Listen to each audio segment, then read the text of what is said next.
Right? DJ Longhair here in the house. What is up, everybody? Welcome to another round, a table, MTG round table. All right. Well, where's everybody at? What happened? I'm right here. Oh, well, yeah. No, I know that. I know that. Hey, Justin, how's it going, buddy? All right. So let's get into it. Dual Brain MTG, how you doing? Tell us a little about your channel. I'm good. I am chilling. My channel, I focus on finance, older, vintage type, more type discussions. You know, I got older box breaks, that type of thing. Hell's to the bro. Good content, brother. All right, we got Floating Head Bob, aka MTG Gamingbob. What's up, man? Love it, bro. Hey, how's it going? So on my channel, we try to get content that we find interesting and share our perspectives on Magic in many forms, including finance and various topics. So it's kind of like a potpourri channel. Nice. At least it's not a poopery. Just clarifying. Sometimes videos are not so great. Oh, you do good, man. And we love seeing you all on all kinds of different channels, brother. Hell yeah. Magic Dad, how you doing, brother? Yo, once again, broadcasting live, multiverse wide. It's me, AJ, a.k.a. Magic Dad, a.k.a. Snap Daddy in the house. Nice to see you guys again. Stoked to chat it up. Snap Daddy gonna make you...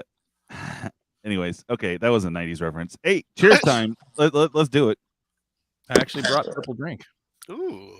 The drink. Purple drink. You remember those little drinks in like the little plastic barrel with the foil seal that were 25 cents each, man? Oh, yeah, with man. mugs, jugs, Hugs. We got them. They're in the house. I knew it. I knew it had some sort of Uggs. They didn't have flavors. It was like, yo, let me just get that red. Yeah, purple. Blue. Yeah, Exactly. so, Is that grape? No, it's purple. Yeah, exactly. That's right. Purple drink. What does it taste like? Tastes like purple. That's right. All right. So, there it goes. Wow, system's acting a little weird today, huh? Bro, Dull Masters, right? FOMO for real. Holy crap! Did you want to go over just a couple cards real quick, and then we'll jump into the main event, I guess? Not really. Okay. I mean, fair.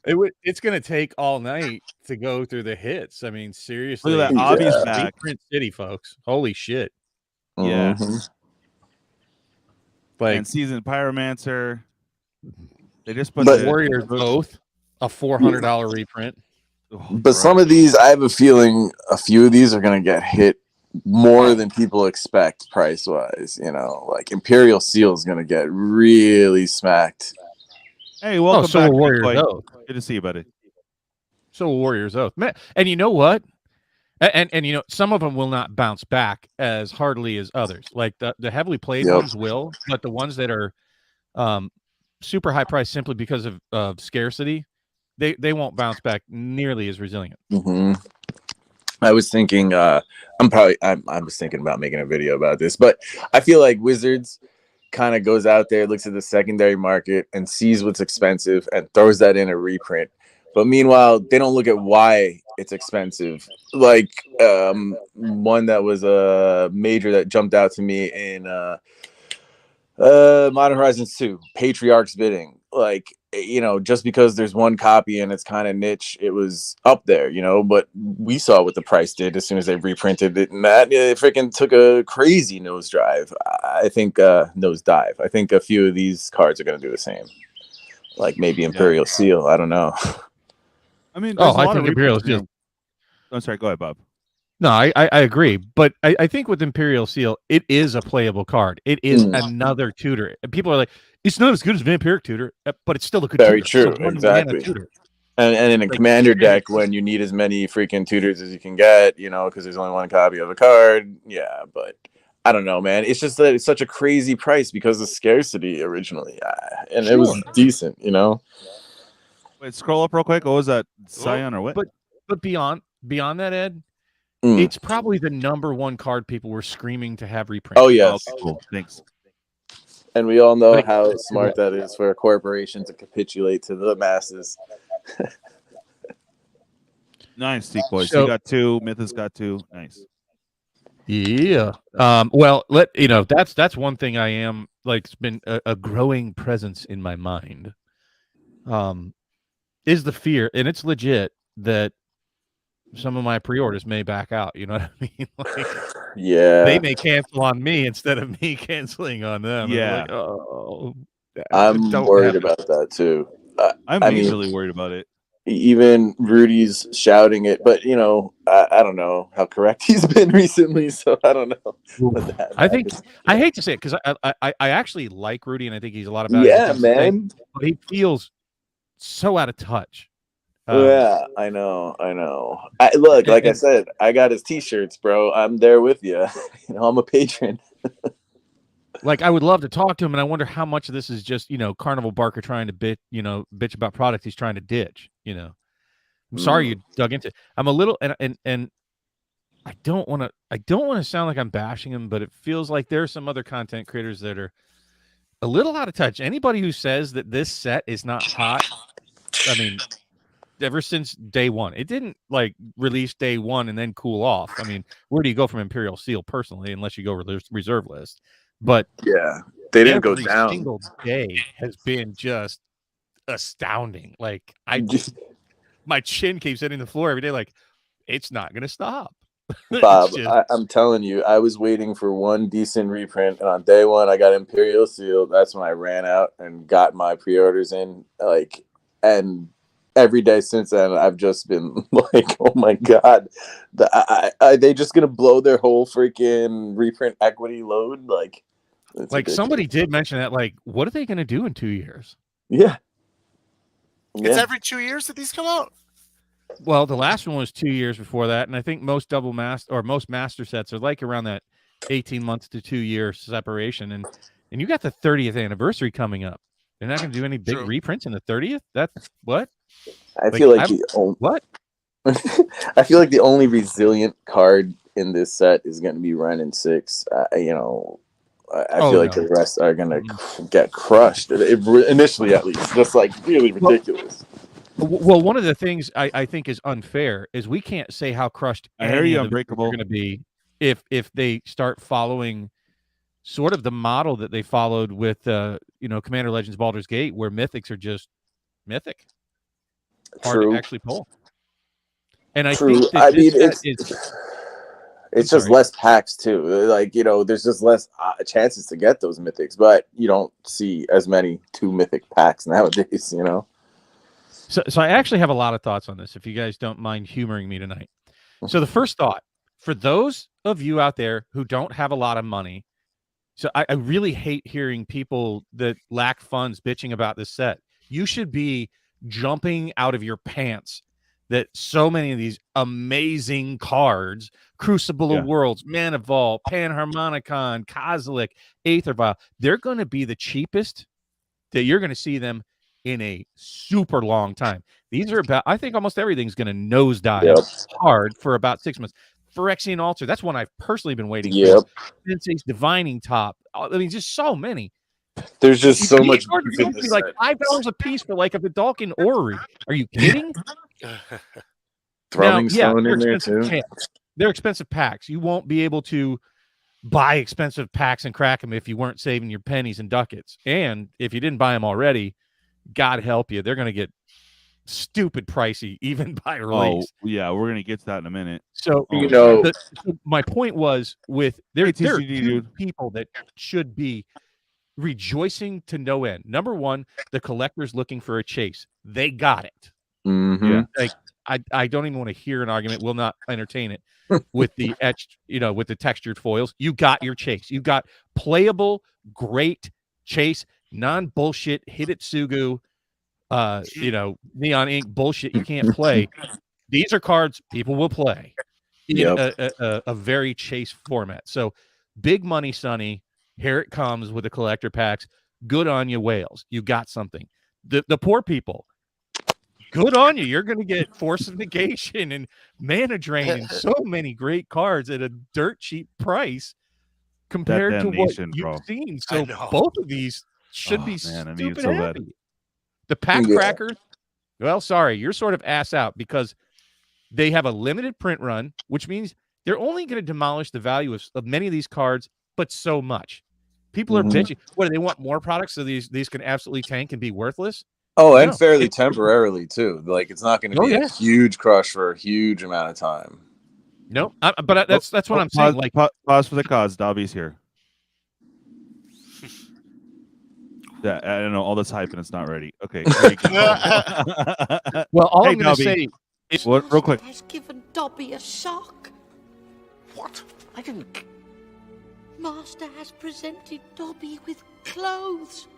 Dobby is free. All right, let's see those socks in chat. All right, carry on, Bob.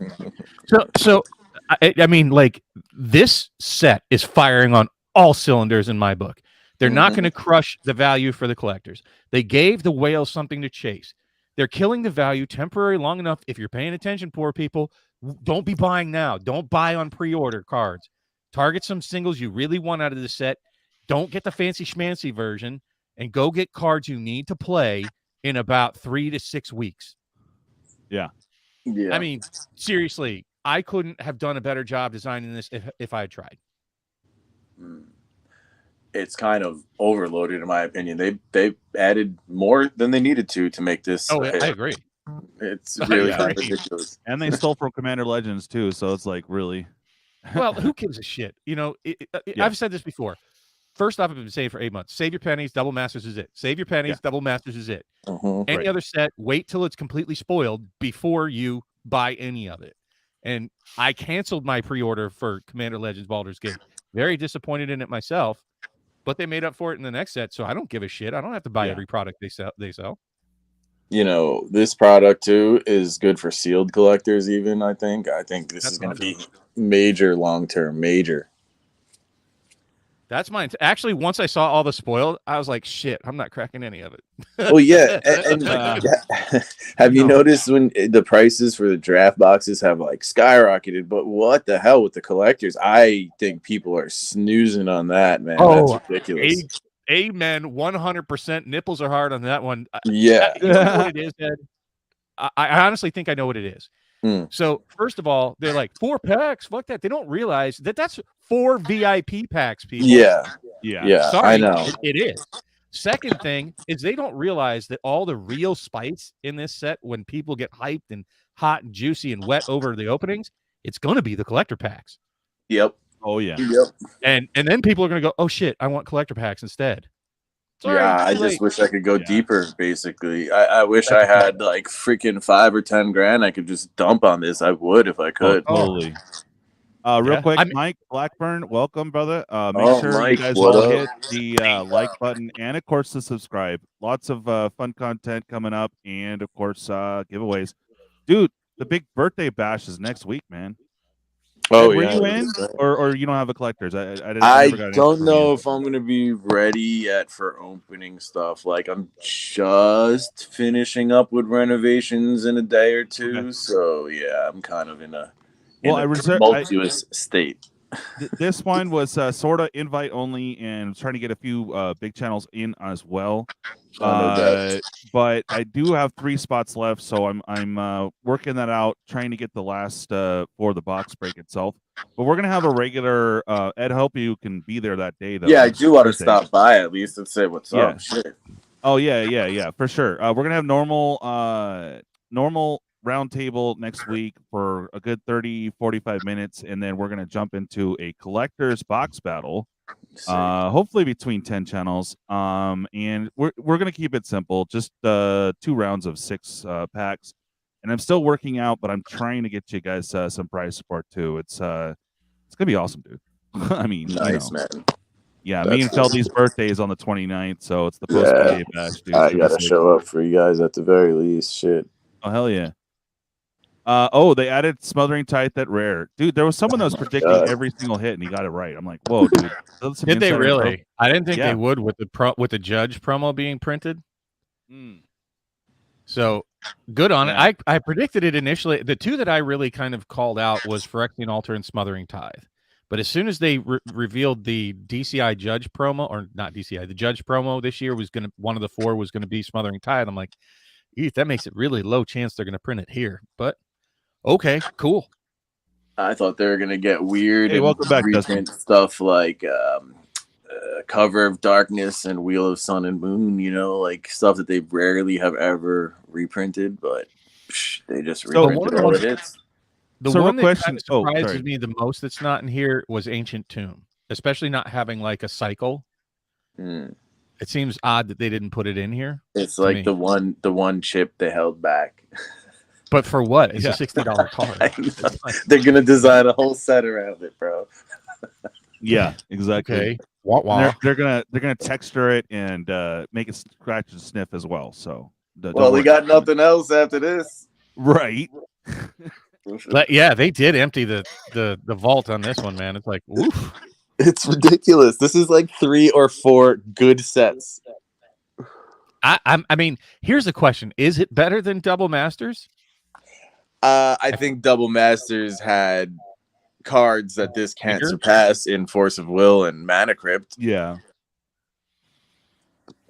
I mean, all the swords. No, it's not. And just because of the caliber of the reprints, I feel like this is everything that was left.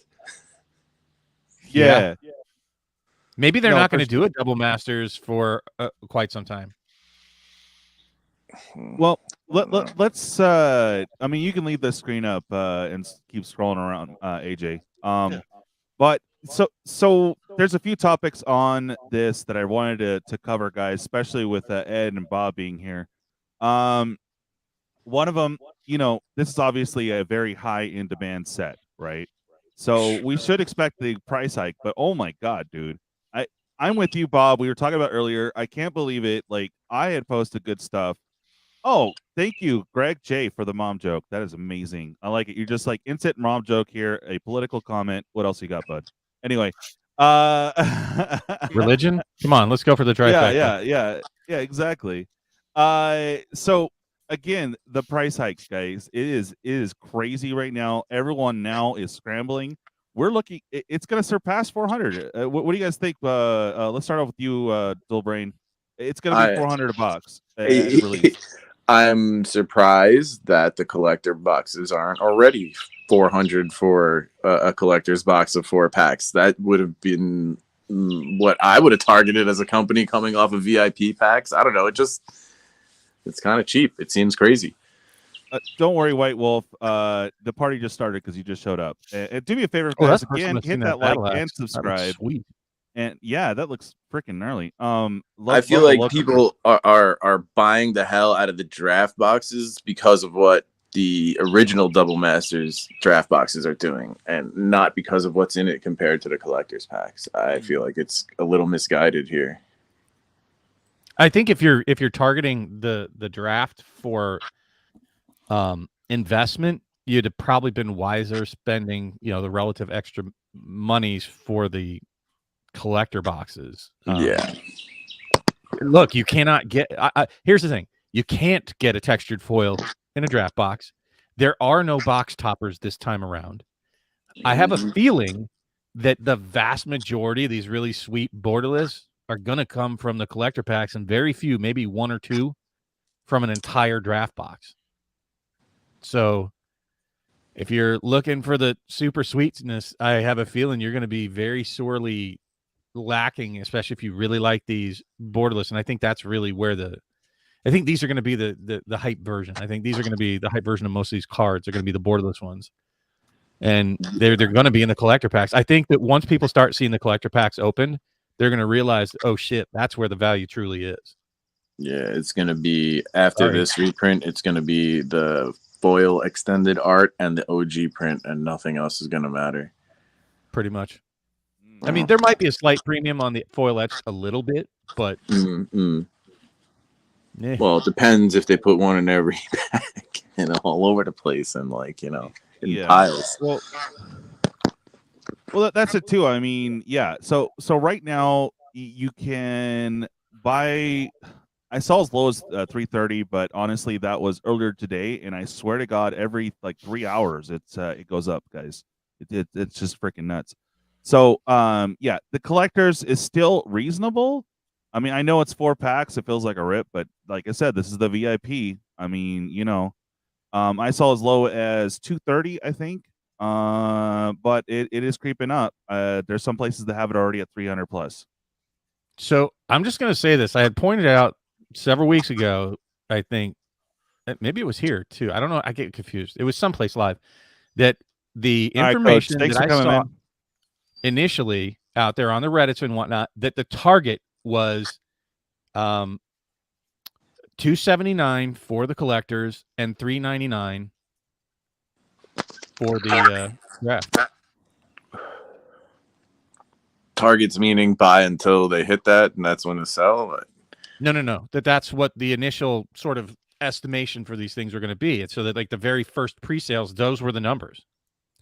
Interesting. I feel like this is crazy cheap still. I don't know. It's just for the collectors. Yeah, I still think at this price, the collectors. Let's put it this way. I did that video about should you buy like I don't know 2 weeks ago almost. That should you pre-order, right? And in general, I say no. Pre-orders are generally bad, especially for standard sets. Hell no.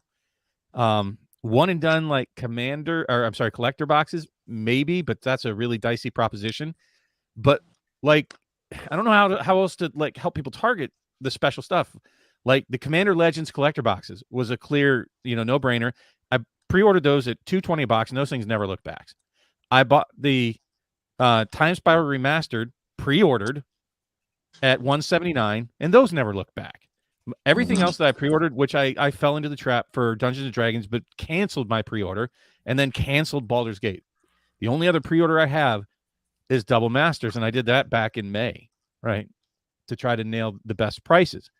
So when you're targeting pre-orders, look for the products that are going to have limited print runs. I think everybody knows. I even got questioned, and if you're watching the dude that gave me that question, I mean, come on, guy. He's like, so you got confirmation that it's a limited print run, one and done? I'm like, no, fucker. But no, like, Greg. common knowledge out there is that master sets have small. We'll get to that in a minute, runs. Greg.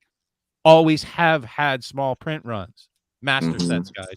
So let me be as clear as possible. Master sets have small print runs, usually like one and done. Rudy even said it. They never get. There has been a second wave before. There's precedent for that with Eternal Masters, but it's not a real wave. It's a little, here's some little bit of product for everybody. We found some. We conveniently found some in the back store here. It's part of the first run. Here you go. Well, all I'm saying is that that's how you look for the pre-orders. That should be the biggest key factor for pre-orders, is how limited is a print run, in my opinion. Because those tend to not look back once they take off. Not everything takes off like a rocket, but when they do, and they're limited print run, they never look back. I hope it doesn't rocket until after release, until after people ship their pre-orders. I hope it waits until after I get my order. That's what I'm saying. Yeah. Oh, real quick, our boy MTG Open Mic's in the chat. What's up, brother? Party in the lab. Party in the lab. What's up, man? Nice. Yeah,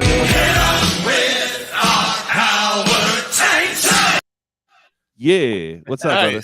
Nice. Yo, MTG Open Mic. I want to hit you up for a collab, bro. I'm working on a dope track about webcam magic. So yeah, hit me up, man, or I'll hit you up. I'll figure it out. Thanks for stopping by. Hell yeah, brother. Yeah, hot damn. Yeah, blah, blah, blah, blah, blah. Anyways, Unbreakable says that, yeah, Magic confirmed today that it is one and done on their stream. Ooh, okay. Expect the price to keep going. Nice. What I'm saying is there's enough public information out there if you do your due diligence yourself and, look at print runs for things and take that into consideration, that the common knowledge, what do they call that? The knowledge of the crowd, or the wisdom of the crowd, right? Is that master print runs are small and one and done. Yeah. Yeah. He says, let's hear some freestyle, AJ. You want me to spit a freestyle? Maybe later. Maybe it might sign off. Hold on. Yeah, no, because I got some. You got a beat? You got a beat? Yeah, I gotta find it real quick. All right. I don't know. These are the I can't talk today, bro. Okay, let's see. Yo, yeah, yo, turn one island. What you know about that? I'm about to go tap, just playing. I'ma hold that up for the mana drain. I know you about to play a card, but I don't know what it is. It don't matter, cause I'm about to count for every spell that you be playing. That's why I'm trying to say it. I don't really know. I'm just trying to spit it off top of my dome. Yeah, I'm freestyling because I'm trying to audition for your YouTube child. That's all I got. All right. That was past 8 bars. Nice, dude. Yo, man, you know what I'm saying? Oh wait. I got to hear the horn real quick. I'm sorry. Yeah, I love that 70s horn. Ooh. Yeah, or 80s. Yeah, That's fire. yeah, it gets better, but all right. So, I mean, I think a better question at this point is it better to wait and see if this madness calms down and see if there's like a second distribution to see if it cools off some of the pricing, to see how many quick flipper Timmies out there are going to try to dump their boxes and then race to the bottom as soon as the release happens. So I don't know if it's just going to continue to rocket. I didn't buy as much as you would think. I got about 12 collector boxes and 3 draft boxes. That was my financial limit. Nice. So Did you get it's a yourself respectable a amount if I actually get it. Yeah. That's the issue. So we talked a little bit about the price hike. This is a one and done for both. You probably want to start picking up collectors if you have the money. Yeah, because that's where all the big moolah is gonna be. But man, four shots, bro. And what 8? Okay, so it's 2 and 2. So you get 2 foils. Okay, what's the breakdown, Bob? It's actually kind of crazy because it's kind of like 1, 1, 1, 1, and then uncommons and commons, right? Okay. So we should go to the Magic site because the Magic site actually has the. Let me give me just a minute to try to pull that up. Okay, but they actually spelled it out what's exactly in there on the MTG site. Give me a minute. You guys can talk. Oh yeah. No, I got you. Yeah. So we're gonna see that price keep going up, guys. I had found a deal for everyone. I paid for a discount so that I can hook everyone up, and unfortunately we missed that window. When pre-release hit, the spoilers hit. Holy crap, dude! Just craziness. Oh, look who decided to show up. What's up, Pat? How you doing, man? Hey guys, how goes it, bro? Hey, what's up, dude? There he is. Chilling. What up, hair? I'm in. I feel like they're gonna pull a Time Spiral Remastered where every store gets just a little bit, but Amazon just keeps on getting dumps of it. With ever increasing price waves. Exactly. Like, why wouldn't they? That would make sense for this. And just, the freaking returning of Commander Legends 2 product is like just an excuse. I don't know. I just don't get it. What the relationship of Commander Legends 2 to Double Masters, other than, there are a couple of cards that, like maybe Dockside Extortionist could have saved that set. But it needed more than that, and I think the dragons are just stupidly overhyped. I don't think they're that good to begin with, and they're gonna get reprinted. Well, and I think even when people start putting them in a decks, when they actually get their hands on them, they're gonna go, I could rather have Terror of the Peaks or. So I had a question. I don't know where this came from, where people are saying that Mana Drain was pulled out of Commander Legends 2 to be put in Double Masters. So I'm just trying to get clarification. Are we saying that it was in the set design and then they pulled it out of the set design to put it into, Double Masters, or just because it was in Commander Legends 2, then it should be in Commander Legends 1, then it should be in Commander Legends 2? Those are two very different things. You want my honestly to God opinion on that? I think people are just talking shit because they were upset that they bought Commander Legends Baldur's Gate. Yeah, that's what I think Sorry. too, and that's why I want to get clarification on that, because people are talking about it like it's gospel, like it's proven already. But it's like, where did that statement come from that they pulled it out? I don't think they pulled anything out. I don't think it was ever in. I just think, they put it in double I masters. think it was probably like Reddit, and then Perps jumped on it, and then Des and a few others just kept talking about it, so everyone thought it was like a thing. So let me ask you this. Let's see. Why are people so happy and excited to get Mana Drain, mainly? No. It's not about happy to get Mana Drain. It's about pissed that it wasn't in Commander Legends too. Like that would have done anything. When somebody pulls a Mana Drain out of Commander Legends 1 or wherever they're pulling it from, what makes them the happiest about that? Is it the power of the card or the value of the card that tends to make people go, woo? It's going to be value, but that's one of the cards. Right, because Counterspell is way stronger than Mana Drain. Sorry, it just is. So when we look at hold on, you got to explain that to me. Help me understand. What? Tell me why. Yeah. Oh, it's just it's the standard Counterspell, like because it's Pauper legal. Huh? Because it's Pauper legal. That's right. Just all over the place. It's legal everywhere, right? It's legal in Modern. Mana Drain is not. It's a great card. It's one of the original OG best Counterspell. When you think of Counterspell, that's it. It's 2 mana Counterspell. Beautiful. So let me ask you this. But the main reason when people are looking at these, even like Force of Negation and these things, is because of the value, right? That's when you watch these openings, they're not like, wow, that's awesome because it's such a powerful card. They're like, wow, that's an expensive card. I'm glad I hit a $100 card. If they had put it in Commander Legends Baldur's Gate, which is a print-to-demand set, and let's say it was an exciting set, and they had reprinted the living shit out of that and Dockside Extortionist, what do you think at the end of the print run for Commander Legends Baldur's Gate? Let's say it was a smash hit and both those cards were in there, and everybody's like, yay, they made a great set. What do you think the value of those 2 cards would be at the end of that print run? Dog shit. Still pretty high. DK, what's up, baby? Thousands of those copies are going to be out there. It depends on how rare they make them. Commander Legends 1 being an air quote print to demand, where Jeweled Lotus is still a very, very high price pull. Same thing for Jumpstart until the announced reprinting of Allosaurus Shepherd. Ristic Study and Allosaurus Shepherd were in print to demand products, and we're still holding very good value. Allosaurus Shepherd, even before the announced reprint, dropped from like over $100 all the way down to like, I think it was $59 the time I saw it before they announced the reprint. Yeah. So as they print things, as they print more and more of those things. Now, first of all, Jeweled Lotus is not a real fair comparison because Jeweled Lotus is a super rare pull.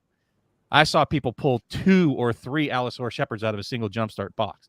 Not really a fair comparison. Secondly, if they had put the cards that they have in Double Masters into Commander Legends Baldur's Gate, and it doesn't, and it wouldn't be a bust set, right? It may actually have a low print run just because the set sucks. Well, let's say it was a smash, and you had all these great cards in it, and they print them into the dirt. People wouldn't be that happy about it. But now they're going into a set that has a very finite, one-and-done print run, only going to hurt the reprint equity on many of these cards a little bit overall over time, compared to putting it in a print-to-demand set, is what I'm saying. Yeah, get it, Richie. They're preserving some of the value by putting it in Double Masters 2022. Sorry. Yeah, exactly. Well, Brian says it's like what we were talking about. CL2 was designed to be a commander-focused sequel to AFR, which I think the biggest problem is the way it was marketed. They threw Commander Legends on it and barely had any reprints for commanders. There was some okay ones that, whatever, but it wasn't like, oh my god, I need to get this because I can get a Mana Drain or an Imperial Seal. But that would have made the set. To be a reprint set ever. Yeah. Sorry. Yeah. You got your lands. You should be happy about that being the reprints, but it wasn't intended to be a reprint set. The problem is they made a bunch of clunky values, and I'm sorry, but dice rolling and dungeon delving, they didn't prove to be super effective out of AFR. They just kind of slowed things down. They're kind of kludgy. They can be sort of bungled up, your whole plan. If you don't trigger off your dice rolls or they blow up your dungeon delvers, well, then if that was your strategy, you're just kind of doing jack shit. I just don't know how somebody could actually realistically believe that Mana Drain was going to be in that set. When you look at everything that was in the set, and then they're saying that it was pulled, like that's what I'm That saying. doesn't make It sense. doesn't. There's no connection whatsoever. So I think people are talking out of their ass when they say that. I think that's not proven. I think it's actually misleading to word it like that. They didn't pull nothing. They just didn't put it in like they did with Commander Legends 1. Yeah, just like they didn't put Black Lotus in it. Exactly. Yeah. They might as well say pull Bastards. freaking boxes from it, you know? Yeah. Yeah. It's ridiculous. So yeah, no, good point. And I don't think it was a front on you, Richie, but POA, yeah, bro, for real. So this is a counter argument I never really thought about. Is, you know, hey, Watsy, what the hell? What's up with getting rid of the MSRP? That's a old issue. But he does have a point. Would you prefer the scalpers to use bots to buy up all the product and get a box? You'll end up paying secondary anyway. Yeah, dude. No, I totally hear Well, that. yeah, you know what? I'm fine with, you know, scalpers doing that and getting stuck with all the video cards and all the scalpers if they would do that. That's and right. get stuck with all the AFR and, you know, Commander Legend Baldur's Gate. Good. Enjoy them. It's probably Sorry. you think that's what Ultimate happened. Hours was more loaded and powerful? Ultimate Masters. No. I think this one takes the cake. Yeah. I think Richie- overall, I think Double Masters had Better kind of mythics. bigger bombs in the big hits, but this has more. Yeah. Like original was taller. This one's a meteor. Yeah, this one's wider. Yep, I Mhm. agree. Except for the uncommon slot, just seems sort of really low. Lackluster.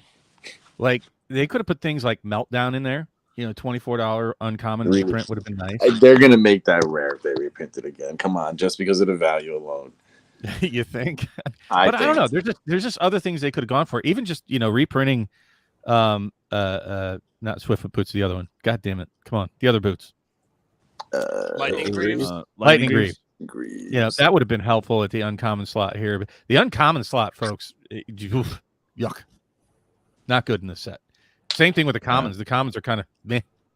Yeah, that's the uncommons is what they decided to leak in those collector boxes or whatever happened with that. I don't even know. I think that's bullshit. And you know, Rudy, Yeah, conspiracies again are so with that. hard to maintain. And let me ask you, because he's like, oh, there's no risk and no cost. Really, you don't think it's a risk if somebody was to expose that they were actually leaking like that it wouldn't demolish the buyer confidence even more? I don't think Watsy would risk that. For what? They're going to release the set anyways. They release them so fast. Ooh. They knew the hype was going to be stupid crazy. So I think it's just shitty quality controls, Rudy. If you're watching me and you're going to, let's go head to head. I'll debate you, bro. Bring it. Brian has a good one here. Wow, dude. I don't think it's Chronicles, man. Come on. What? What am I misreading this? Let me. Hasbro wants a targeted market. 2XM is targeted for collectors and people to get cards people couldn't get before. Double Masters The Master 2 is Series. today's Chronicles. Yeah, I mean, Interesting, though.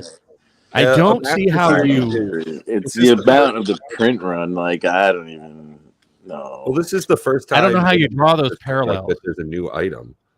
You know, Masters are always reprints. That's all it ever is. So same thing as Chronicles was, I guess. But this is the first time in any Masters product we're seeing a brand new card with Cryptic Spires. So this is the first time where we have a big change in the way that Watsy operates. Their MO is different now. In a Masters product, this is the first time we see you can get new cards.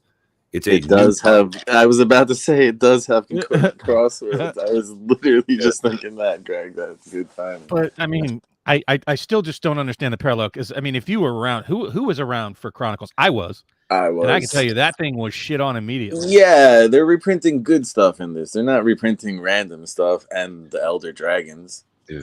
Like, yep.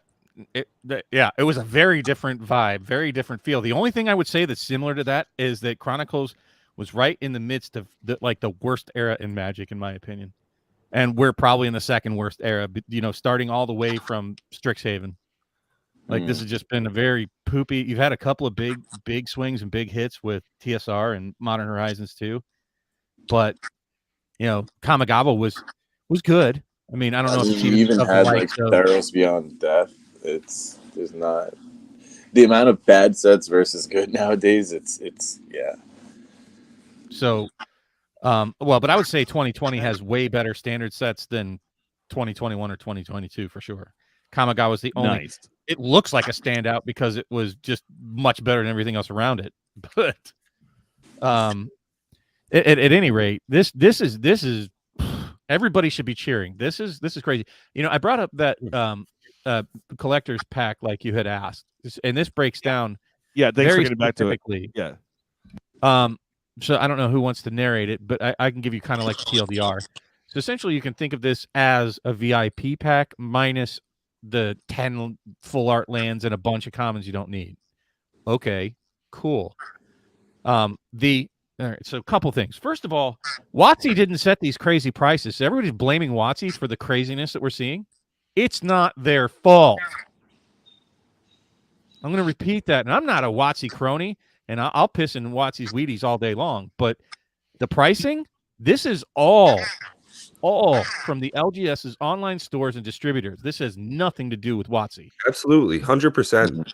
It's not like after the agreement with distributors between, you know, WotC and Amazon, it's not like they said, hey, now that we know you can get more, we're going to charge you more. No, those trucks left. Things have been signed. Same thing with the LGS. They said, hey, we'll buy X amount of boxes. They were given less than that, but now they say, oh, hey, we can charge more. It's like, I feel as though I'm living Bob's classic story of going down for Commander Legends Collector, where product's not even out yet. Draft boxes are up more than 50% from when they first listed at $255. And we're seeing that huge upcrease. I mean, I feel bad for people that didn't get their orders in, but I don't feel that bad because I did. And it's not like we kept it to ourselves, people. I've been screaming because, like, I don't know what else I can do for you. Like, if you guys are watching here, I truly hope you've been watching for a long time and at least paid attention to what I was saying, went and did your homework. And then if you chose not to buy it, well, then bad call. Sorry. Like, I've been enjoy buying. I haven't needed any of this. I was telling you where to buy it, what the prices were, what I expected it to do. Yeah. It's not like, aren't I great? I don't get paid for any of this. I want you guys to get the best information. You're my clique. Everybody watching, everybody here participating. You're my gang. Yeah. And if you guys out there in YouTube land want to get free information, just subscribe to all the great gentlemen here. If you want to get up-to-date information about vintage product, check out Dual Brain. If you want to see what's happening in the new Magic Arena atmosphere, AJ, he's got you right there. If you want some floating head tin hat theories, check out Bob. If you want some random shit I buy in the mail from time to time, pretty sporadically, yeah, I might post something. So, you know, if you're bored. And of course, DJ, you're already here. No, I just want everybody to get the info, right? And then try to make informed decisions. That's my purpose. Like, I've been trying to wrap my head around the most succinct way to tell you what my purpose is. I'm not trying to drive up the prices of my boxes. I don't know when I'm going to sell. I don't know if I'm going to sell. I might be so pinkies up and make enough money at work, I never have to sell the damn thing, and I get to open really expensive boxes in 10, 15 years when I'm retired. Yeah, but there you go. I'm not trying to you know, pump up products, do a pump and dump, sell you shit. Damn, I don't know what I'm doing with it. I don't know what my exit strategy is. So you're not stuck with product. It's that you have product. You're not pulling a Rudy where you've got $1 million tied up you need back. Yeah. I don't have a case of Commander Legends Baldur's Gate sitting on my shelves. I do have 6 boxes of War of the Spark Japanese version. I do have 9 boxes of Modern Horizons 2 plus a collect box. Plus, you know, I'm just saying that's the kind of shit I've been selective since I've been buying, and I try to share that type of information with all of you guys. And that's purely from an investment standpoint. As far as ripping wrappers and having fun doing that, that's a whole different ballgame.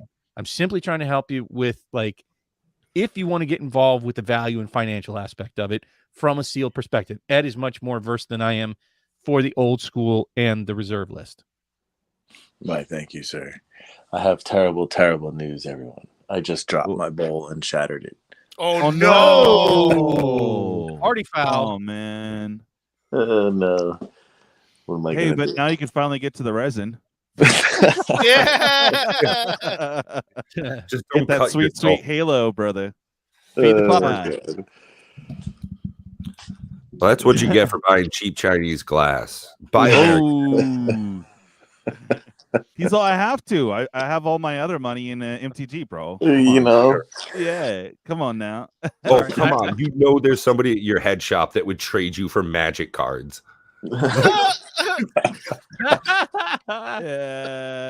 Yeah. All right, Bob. Let's go back to what's in the collector booster pack for Double There we go. Masters. I say my name because I'm feeling kind of transparent tonight.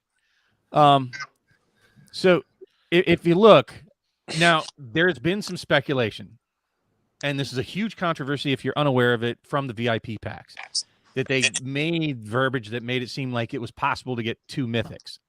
I don't know if it's possible to get 4 mythics. It's what it appears to be from what they have listed. And if they listed it this way and did not specify you can only pull 1 mythic from one of these 4 slots, then shame on them. And they're going to be facing another tirade from the public, because the way that it reads, 1 traditional or textured foil borderless rare or mythic. So that would be potential mythic number 1. 1 foil etched rare or mythic.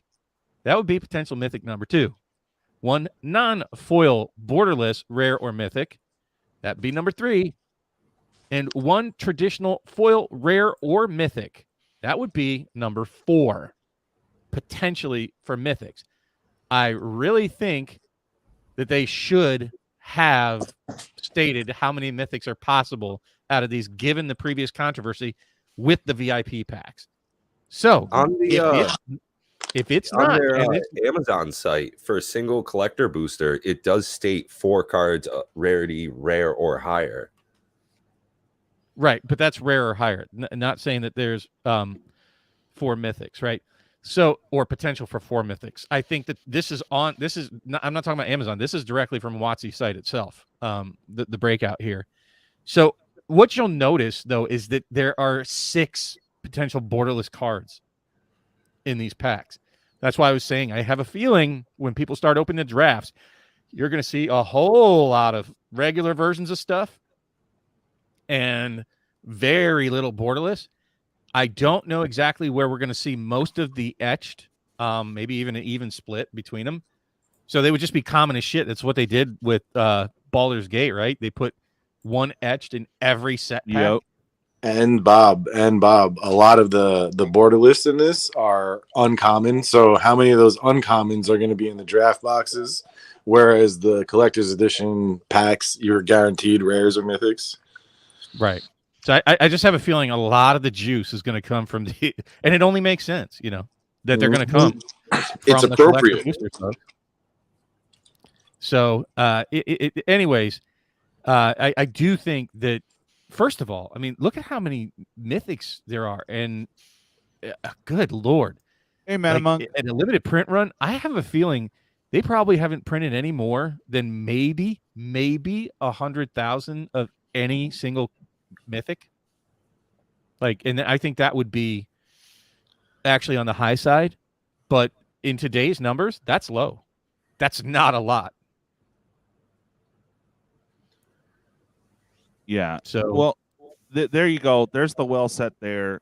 Pick them up before they skyrocket to $400 for 4 packs. that's basically what VIP packs released at. That's what I'm saying. They should be, and they got more juice than the freaking VIP packs. VIP packs just had a stack of bullshit. Right. So a VIP pack. Let's think about this: $100 pack, maybe a shot at. Well, you had a shot at 1 mythic. 1. I think there were packs that didn't have any. Oh, there were many packs that didn't have yeah. any. Yeah. So Uncommon imagine rare. if anybody opens one of these Double Masters collector packs and hits 4 mythics. Think of what the price is going to do. If people see that video, that needs to be a video, and then it'll freaking make shit more. Bye. These things are going to be $500 a box before you know it. Yep, I agree. If they follow the pricing, honestly, if they follow the pricing and these things are better than the VIP packs, which they definitely have a potential to be better, they certainly have a more chase potential than any VIP pack does. You just don't have Force of Will and Mana Crypt. That's huge, man. That's Okay, huge. but okay, a 3% chance at a textured foil. There's I no get such it. I thing. get it. That's true. There was none of that. It's So any I'm just saying it's potential. I don't know for sure, but there is certainly an argument to be made that these could be worth more. And let's say they're just equivalent, right? Because you have a very big chance of pulling 4 rares out of a VIP pack, right? And those are how much per pack? Mm-hmm. That would make one of these boxes $800 if it's equivalent. Mm-hmm. And it's not equivalent. There's more juice in these packs. Like there's Potentially. more slots where you can get good stuff. So just think about that, folks. People have this wrong. I'm going to say it now. Yeah. The market has it wrong on these collectors. Mm-hmm. Okay, scroll down. I think they have a section because there's only 5 textured, right? So it should be all the way down the bottom. Oh yeah. Yeah, the 3 Eldrazi's and Liliana and Ren. All right, close your eyes. All the way down. Close your eyes. Don't look. Don't look. All right. Further, yes. Yes, it's all the way at the bottom. Yeah, all the way to the bottom. There. Oh, there. Oh no! Keep No, going. no, You're right. keep going. Keep going. Okay. Keep going. Hey, what's up, Cat? How you doing? I think the bottom's changed. yeah. Hold on. Hold on. Greg has a jab at you, Bob. Oh, lots of people. Yeah. Here we go. This thing. Well, If you know it's what, good, Greg? If I'll you have buy any, it if all you the have way any down. boxes, if you have any boxes, I'll buy them now from you for what I bought my other boxes for. How's that? That's Yeah, right. right. I paid roughly, if you want to know what I paid, by the time I got all my discounts, if I actually get the boxes, I paid roughly about $207 for each collector box, Ooh, Nice. and I paid $240 for each draft box. nice. You're already winning. So, Greg, if you want to sell me whatever you got at those prices, I will buy them right now, and you don't have to worry about them going to zero. Yeah, right. I'll buy a 60% of TCG low. That's right.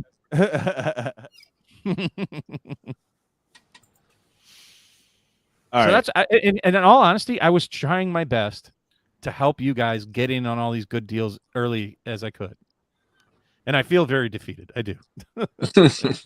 I feel like I just missed the mark somehow on getting that out there.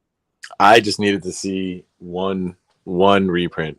They had me Oh, I was sold nervous. one major one. I mean, they had me sold immediately with the Imperial Seal.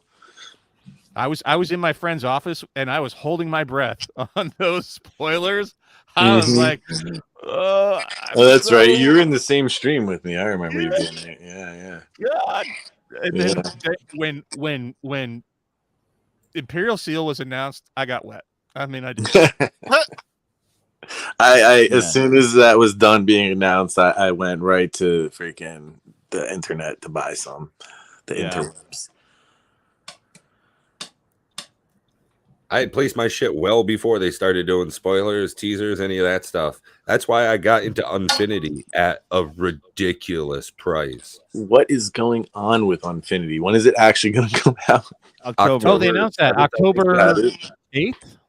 Yeah. Wow. Like, Jesus. I hope to play Unfinity with Mark Rosewater in Vegas.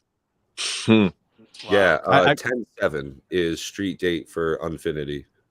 I literally bought the tickets already, got my room. I'm going to Vegas, baby, for the 30th. So I hope nice. many of you can join us out there if you can swing the finances. I'm Because they did thinking- say Mark Rosewater was going to host Unfinity events at the 30th. Oh, that's Oh awesome. wow. I was thinking of What having were the that. tickets? What were the tickets?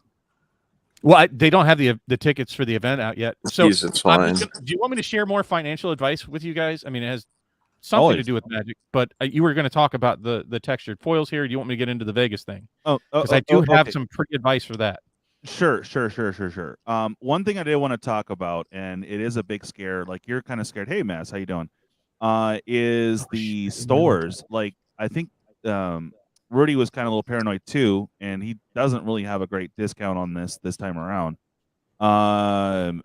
Is the pre-orders, bro? This is the first product that you've actually said pre-order, and you right. But how many stores are going to say no, full refund you back and put it at the market price. Just let's not put that energy into the universe, please, everybody. Let's all think together that everybody who bought pre-orders is going to get their product that they were promised. I hope so, man. I hope so. But it is a reality, man. And what's crazy is I'm not even going to know for because I already got the notice from mine where I pre-ordered it that they said, so I got an email today. F you for saying that because I got an email today. Damn. You want to hear what it says? What? I won't tell you who it's from. Yeah. Hi there. We've received word from our distributor that our Double Masters allocation will be split into 2 waves. The items affected are the draft and collector boxes. There will be a 1 to 2 week delay in receiving the second wave. Orders will be fulfilled in the order they were placed. That line makes me very nervous. Ooh. And I'll tell you why in a second. Please let us know if you have any questions, and we apologize. I have a shitload of questions, but I'm scared to ask. One of them is that I canceled my initial pre-order because I bought them at $248 with a discount per box. And then my good buddy Decoy pointed out when he was busy in meetings and couldn't take advantage that they dropped them down to $214 a box. Ooh. And then I put a discount on it. I was like, oh shit, yeah. So I saved like $200, but they did tell me if I canceled my order, it's going to bump me back in the queue. I didn't think at the time that was going to be a big deal. So F me if I tried to save $200 and lose my case. That would just be bad. So that's the truth. That's transparency. Tried to save $200, get it at the absolute best price. No, I may not get it at all. Oh, man. Wait, I don't know what you read sounded like they were going to fulfill it. What am I missing? Did I? No, I agree with you. They haven't said no yet, but He they're just already got put further down in the line by his own machinations. Yeah, by my own greed. Yeah. So at any rate, we'll see. And it's reputable. I've done thousands of dollars in business with them before. Really hope they don't F me on this one. I do have product coming from other places, but far less. That's my big purchase. And that was my big purchase for the year. I've been saving since last year for it. Yeah. I'm like, shit. At any rate. So do you want me to go on with the Vegas thing? Yes, I want to hear about it. All right. So all knows about right. We'll go ahead. The Magic 30th. Everybody knows that's coming up, right? We talked about that. I wish I could go. I wish I could go. I wish I knew 2 years ago I would have started saving. I guess I knew. But... So I'm going to say for those value shoppers now, and if you're not an experienced traveler, you traditionally get the best price the farther out you are before other people start buying. At a minimum, you get the flights you want and the rooms you want at the prices that you want. The longer you wait, the less likely you are to get those flights and those rooms, especially at those prices. So now is the time before they actually put the tickets on sale. Are you taking a little bit of a gamble? Yes, to save some significant money. Because once thousands of those tickets for that event get bought, guess what's going to happen to the flights and hotel rooms? They're all going to get booked up. It's going to get harder to get out there. And when it gets harder, it gets more expensive. And you have to take some bullshit flights that have 2-3 layovers and stop in the middle of the night and have 8-hour layover in Denver. And it's like, now is the time. If you really are serious and you know that you want to go to the 30th, lock in your hotel rooms and your flights now. True. Absolutely. Which is, I've got another trip I'm saving for. Unfortunately, this one wasn't quite in the cards, but for sure, the earlier you get in on stuff, the cheaper it is. You lock it in, 6 months, a year ahead of time if you have smart travel plans. Yeah, true. So now's the time to do it. Cards for this one, so I can't get a flight. Once they actually start putting those tickets on sale and it gets real for people, like it's real to me now. I know I'm going to buy the tickets. I know I'm going. And if you have that sort of conviction and you know for sure, then go lock in your travel plans now, because they will fill up fast and you'll be left with the scraps later. So just good advice for saving money. I'm all about saving the monies. Sorry. It seems like the best time ever. I think it's going to be a once-in-a-lifetime experience. Hopefully more than once in a lifetime. I'll be looking forward to maybe the 40th, planning to that. But dude, have fun, man. Make some videos. You want to know what really gave me the conviction to go? I've been playing Magic since 1994. Guess how many beta packs I've ever opened? True. Big old zipper. Yeah. Big zero. Do you know how many beta packs I've even seen in person? True. 0. Yeah. How many beta boxes will we ever see cracked again, especially live? I wonder where they got the box from. They have to have had it in storage, sitting in cold storage, waiting for. Yeah, but that's like, what else do they have? Oh yeah. Okay, for sure. But what I'm saying is, me as a real human being having an opportunity to see a beta box cracked in person and have it drafted, not some bullshit in Florida at a janky auction for a box that was already opened. Yeah, that was extremely dissatisfactory. Sorry, I was like, man, that's got nope written all over it for me. But this is legit, man. It's hosted by WotC, a sealed box. Players are going to compete to draft that Joker. You don't think that event's going to be just full? The best of the best. I'll never see it again in my life. I don't think. Yeah. So. That was what really sealed it for me. Is I don't care what I do. I'll probably just go to most of the vendor booths, to be quite honest, and throw some money at the tables and whatnot. But I want to see that beta booster in person, watch it drafted. I've never seen people draft even unlimited. I've never seen any of that drafted. That's not the way we played back in the day. Yeah, it's almost going to be painful to watch the cards played with. I want to see it, man. I want to see the dude pass up, That's like the crazy. It's going to be the craziest destruction of value in like the quickest amount of time that's like possible. I want to see somebody pass up like a time walk. Right. Yeah. Ooh. Hey guys, they're playing Channel Fireball. Check this out. Check this out. We might get some actual insight from a store. I don't want to hype it too much because I don't know if he'll be able to pop on, but he says he wants to pop on. So we have an actual LGS that might be joining us right here. Perfect. Let me get him the link. Ooh, very dope. Betas will get stamped. Yeah, I want to get stamped. Printing I was new there. betas. Yeah. But even if Wizards doesn't have like their own storage, I bet you tons of employees or former employees have stashes that for the right price they can be had. So there's probably a lot more boxes out there than I would. I bet Rosewater imagined. I don't had a know, box. man. I don't know. I bet Rosewater had a box stashed. At least one, right? Got to make sure they have the authentic WotC mushroom stamp, Yeah, but Rosewater, when did he show up? Was it like 97 or 96? Like, Okay, but what was a beta box back then? It wasn't crazy. True. I guess. Yeah, I know. Yeah, early 2000s. Case of Arabian Nights sold for 90 grand, and that's ridiculous. And those were 10 boxes, right? Yeah, exactly. So yeah. So I don't think it's that crazy that they. Yeah, no, I know. Yeah. Now that hey Jacob, how you doing, buddy? In terms, the only kind of janky thing coming from the 30th, I think, and I just don't know what his personal schedule is, but it really feels like Garfield should have showed up in person. They're gonna have him like virtually check in. I'm like, it's gonna be a fucking hologram like Jay-Z or something. Yeah! It's gonna be a deep fake, is what it is. You're gonna deep fakes. Commander Legend Baldur's Gate, huh? AJ, Tommy Goy wanted to know who plays Arena. You certainly do. I play Arena. So put your link down so that he I'll can hit up your channel and hit you up for some game action, bro. That'd be cool. Yeah. I highly doubt that, Richie. I highly doubt that. Yeah. Come on now. All right, I'm seeing if he's going to jump in.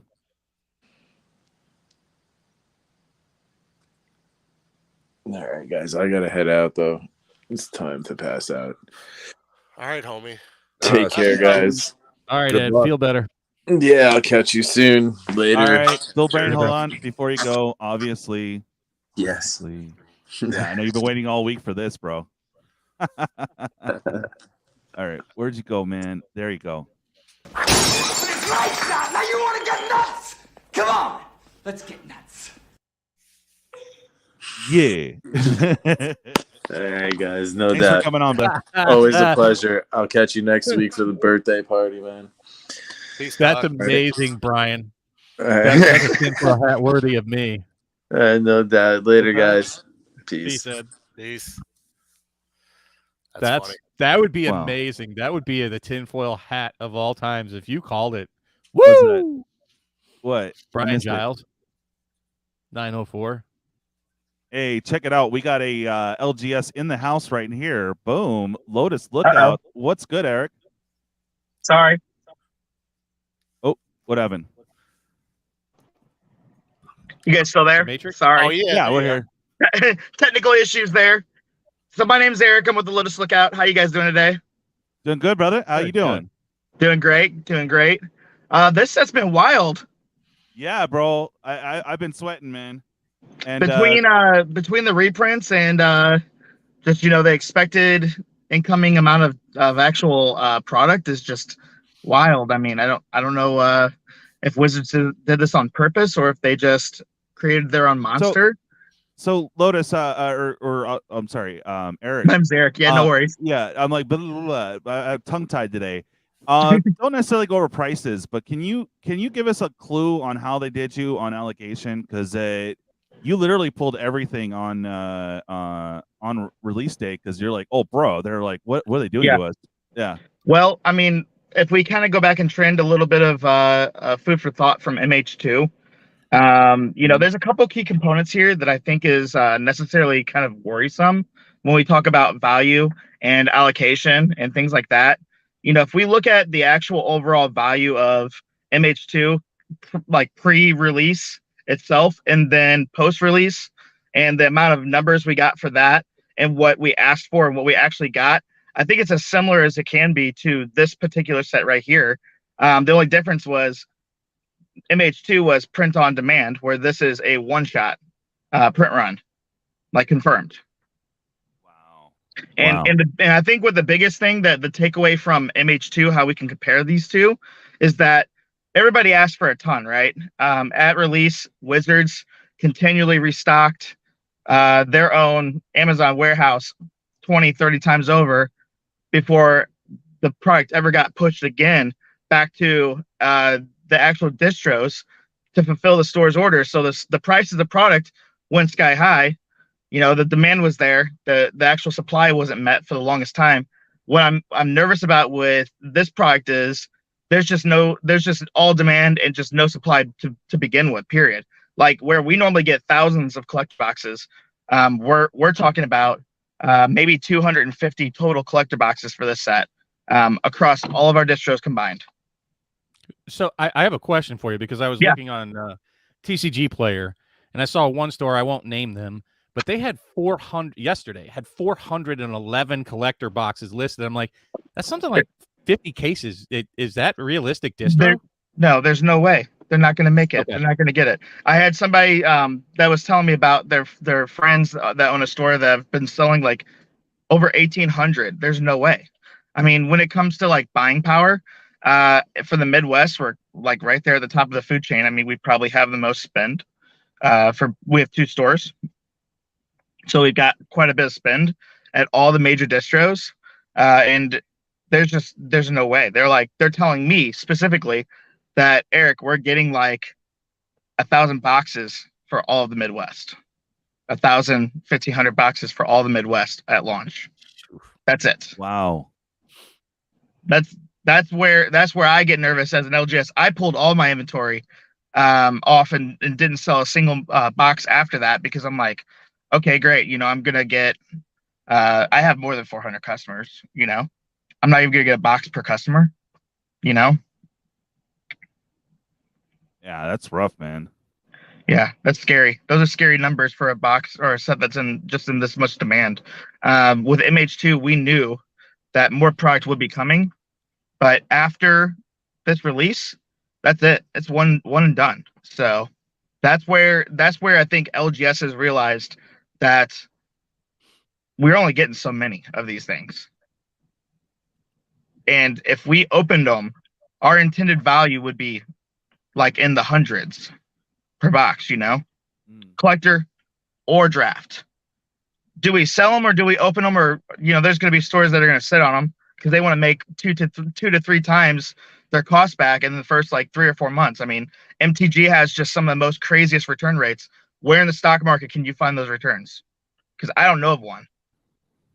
Yeah. Yeah, not consistently. No, I mean, we're talking quarter after quarter here. Yeah. MH2 rolled straight into our what was there was a ton last year. Time Spiral. Yeah, thank you. Time Spiral. Yeah, MH2 into Time Spiral. I mean, it's just insane value with both those sets. And some maybe thought Time Spiral was overprinted. And I think it really just hit that sweet zone where we had enough boxes for everyone to get one or two plus some. And then after that, it finally leveled off like you would hope a set would, kind of like the old days. And then the value went up after that, you know? That's a funny correlation. If you want the product and you can't get it, it's a good product. If you want the product and you can get it, it's shitty. Yeah, that's so true. Yeah, it's very hit or miss because the lottery cards are just very few now. Because I noticed you guys were talking about the tank on pricing for value for MTG with these big giant reprint sets. Why? Why do we do this to ourselves? We are devaluing our own market by allowing these things to happen. We are allowing Wizards to bring in collector packs for $200+ This all started with MH2 as a whole. $268 cost on an MH2 collector box. That there's no more packaging, there's no more cardboard being printed, no more ink being used, but just because full send. Well, I And, guess you the know- same thing for Double Masters VIP, the Yep. original version, where you Yep. were getting 33 cards, 12 are lands, Yep. so you're really getting 21 cards. I Yep. think when I got the page pulled up right I think here, it's like so 11 commons too. Yeah. it's 9 commons, 8 9 commons, right. uncommons. So realistically, it's just a bunch of fluff for no good reason. Yeah, it's Force of Will or Mana Vault or Mana Cryptic or bust. And I was talking with Bob early about this. I was like, I see this box getting a 420, no time. Yeah. And he's like, 420. Why would you say that? 420 is $105 a pack. Double Right. Master VIP original, $105 a pack. 105. Yep. Yeah, easy You- peasy. So You know what the problem was between the two products between Double Masters in 2022? The marketing is a one aspect. Calling something VIP and giving people 2 packs, they can't understand that. Everybody thought that was crazy and ludicrous. I mean, I probably opened 275 VIP packs for my store because nobody wanted to buy them. But they had the most incredible pull rate because you're guaranteed borderless. So if you open 10, one of those 10 is going to be half your value, and the other of the 10 is going to make up the full value of the rest of the 10. That was just the odds that I had personally pulling the product around release day. Now, of course, the further out you get, the more it dwindles. But there was so much abundance of VIP packs. Double Masters 2022, they took their lesson from calling something VIP and then called it collector. And all of a sudden, key search terms work, and customers understand what a collector box is. It's a premium value. There's just a lot of marketing play there. Couple that with, oh no, there's delays on product potentially, and we're only going to give everyone so much. Like, also legitimately. the FOMO of having missed out on the last one. Oh Yep. man, those boxes were $99. Now they're $200. Oh, I Yep. missed out. Average Magic player is in the game for what, 30 months? So most people that are playing now were in it then or are going to be getting out of it soon enough. So the market memory is still there, where people are seeing products like Commander Legends 1, where original collector box, a couple $100, fucking $1,000 now, more or less. Right. I mean, we're seeing that consistently, sporadically, but consistently, because you don't know which products are going to go up, but some are. That is a fact. So That is a fact. Eric, What's up, Absolute I Dog? hate to interrupt, but Yeah. I want to be the guinea pig for others out there that can't ask the same question of you, because I'm sure there are going to be a number out there that have the same question I do. So, for example, I bought 12 collector boxes on pre-order, not from the same source. I bought 8 from one and 4 from another. What do you think the chances are of those getting canceled? Yeah. I believe in this set, there's going to be a very high chance with some retailers in the set of people they're gonna have their orders canceled because I would say as a store, I initially saw my first allocation email from Wizards and thought, oh great, I'm gonna have 196 boxes to sell, and their allocation email was 196 packs. So that off the bat was a big red flag for me because I've never seen a Wizards email come with only packs, booster packs. That's real life. Okay. That does not make me feel good, but for those of you watching, there you go. You have it straight from an LGS owner of comfort level, so you can sleep, really poorly for the next 3 weeks to 4 weeks. Sorry, guys. Don't put that pressure on me. No, I don't have any for sale. Okay. I sold 260 boxes, which I can comfortably cover. That's like right at 60% of my actual allocation numbers between all my distros combined, which is crazy. That's like a fifth of amount that I normally would get on collector boxes. But that was enough for me to pull the plug on sales and just be like, come hell or high water, I'm going to either get the product and then sell it, or I'm not going to oversell and have to tell people, sorry, I'm going to refund you. Because let's be real, what LGS looks good refunding people? You look the best when you actually sell the product and actually deliver the product. So that's always my first and foremost concern. I just pulled the plug at 260 boxes. That was enough. That was over 50%, which is not my comfort zone for WotC right now. And that was just that was it. So yeah, I would be, if stores are trying to sell over 300, I would be very worried about that. Now, are you gonna? So sorry, I was just gonna ask: are you expecting a delay in them actually providing product, or your allocation? I would say this is one of the first sets I've seen really good info given to distros from WotC ahead of time. Like, we did know ahead of time what the delay was going to look like and how many boxes it was going to be, and like what the intended second release date would be. So that was one thing I will give Wizards on this one is they actually did put the right info into distros hands early enough that this wasn't a situation of they sent me the invoice, I paid the invoice, I told all the customers that the actual product is coming. Oh no, but wait, it doesn't come on time. This isn't that situation. They did the right thing, announced this ahead of time. That's where they went wrong with MH2. It was all the way up to the week of MH2 release. We're all expecting to get all this product. We've already paid for it. All of a sudden, we don't know when it's all coming in now. So they did this set better on that one. We do know distros had a locked time frame of small wave 2 collector box only. Draft boxes unaffected. Collector boxes split to 2 waves. So a lot of the rumor mill that I'm catching out there is that there's going to potentially be this miraculous extra printing. What do you think the chances are of any Double Masters 2022 getting any kind of reprint, small or large? Well, I was told by distros that there was going to be no reprint.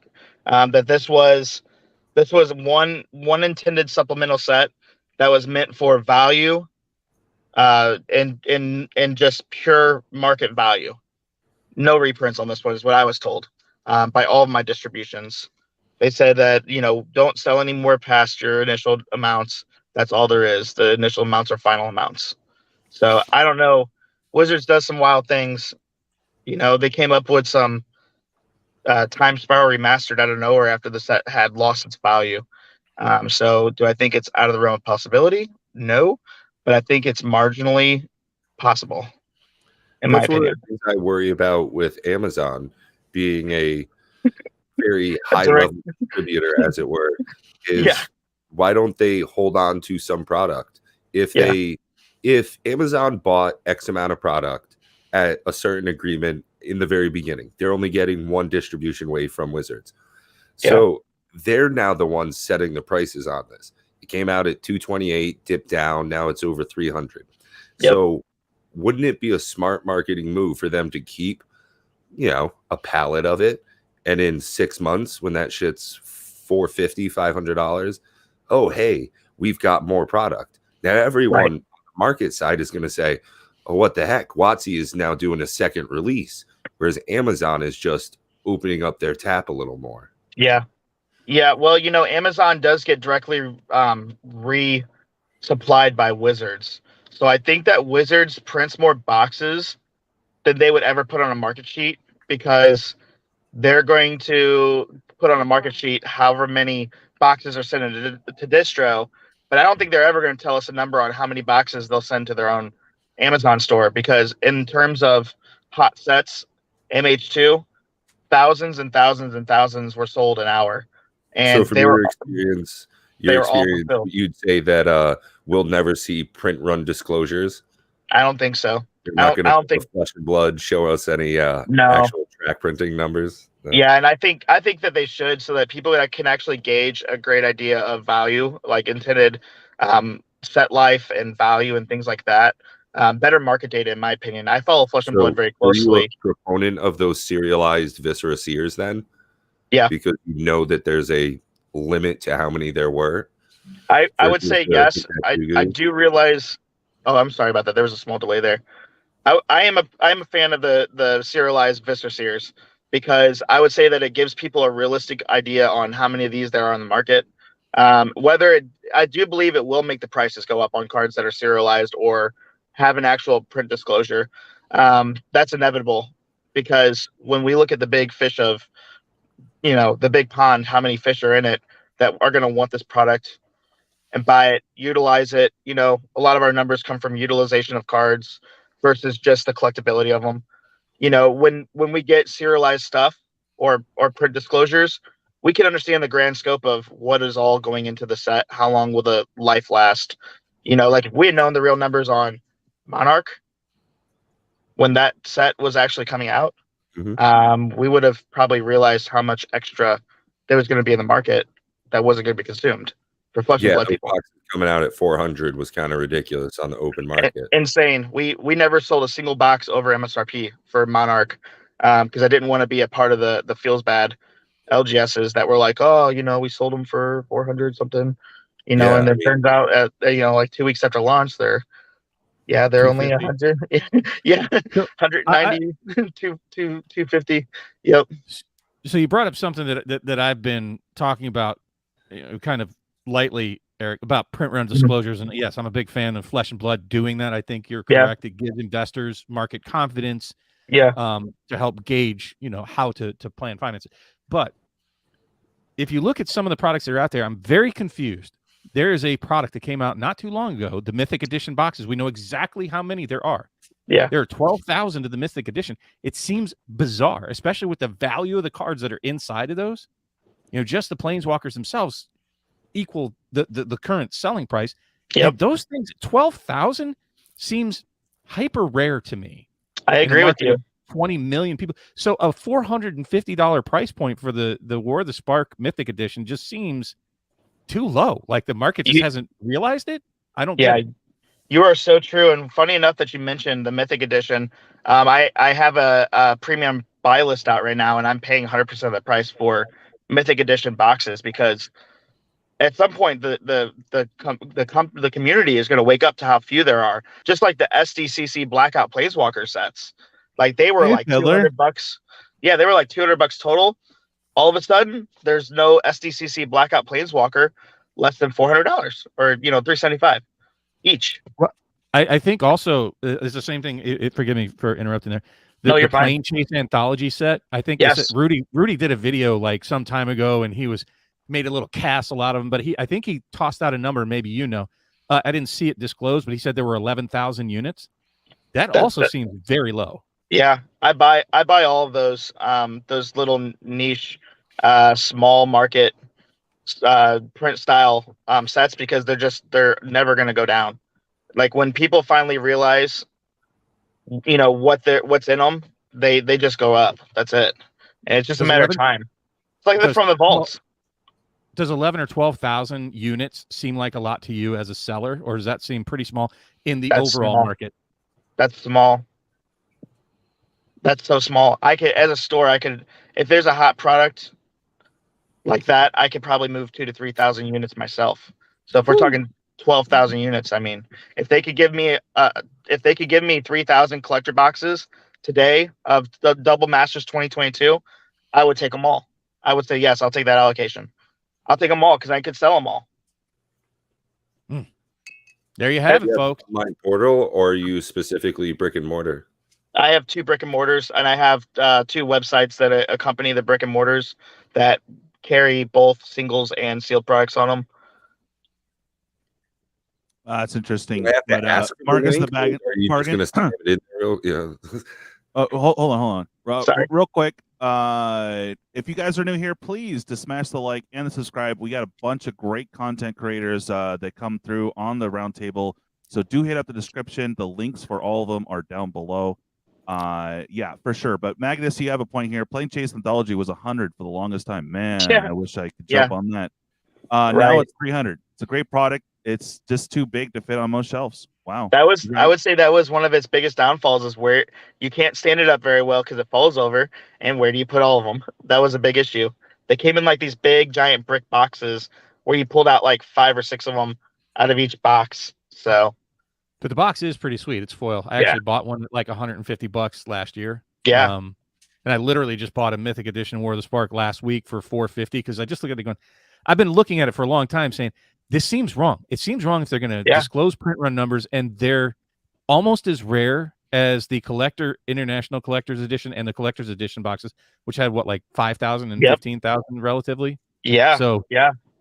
I mean, in Black Border dual lands and all sorts of stuff in those for their age. Those are things that we buy all day of the week, especially with anything gold border, i.e. CE as a store. I scoop it all up because there's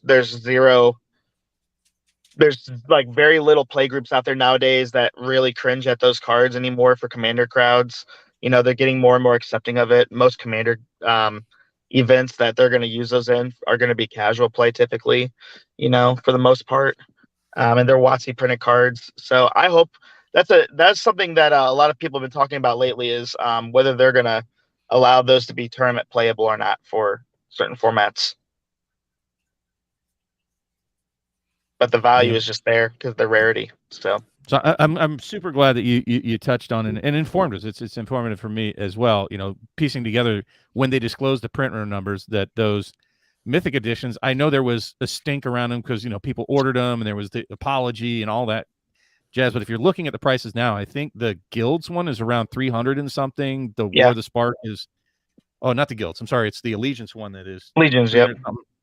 And the War of the Spark is around 450, and then the Guilds is what, around 700 or so.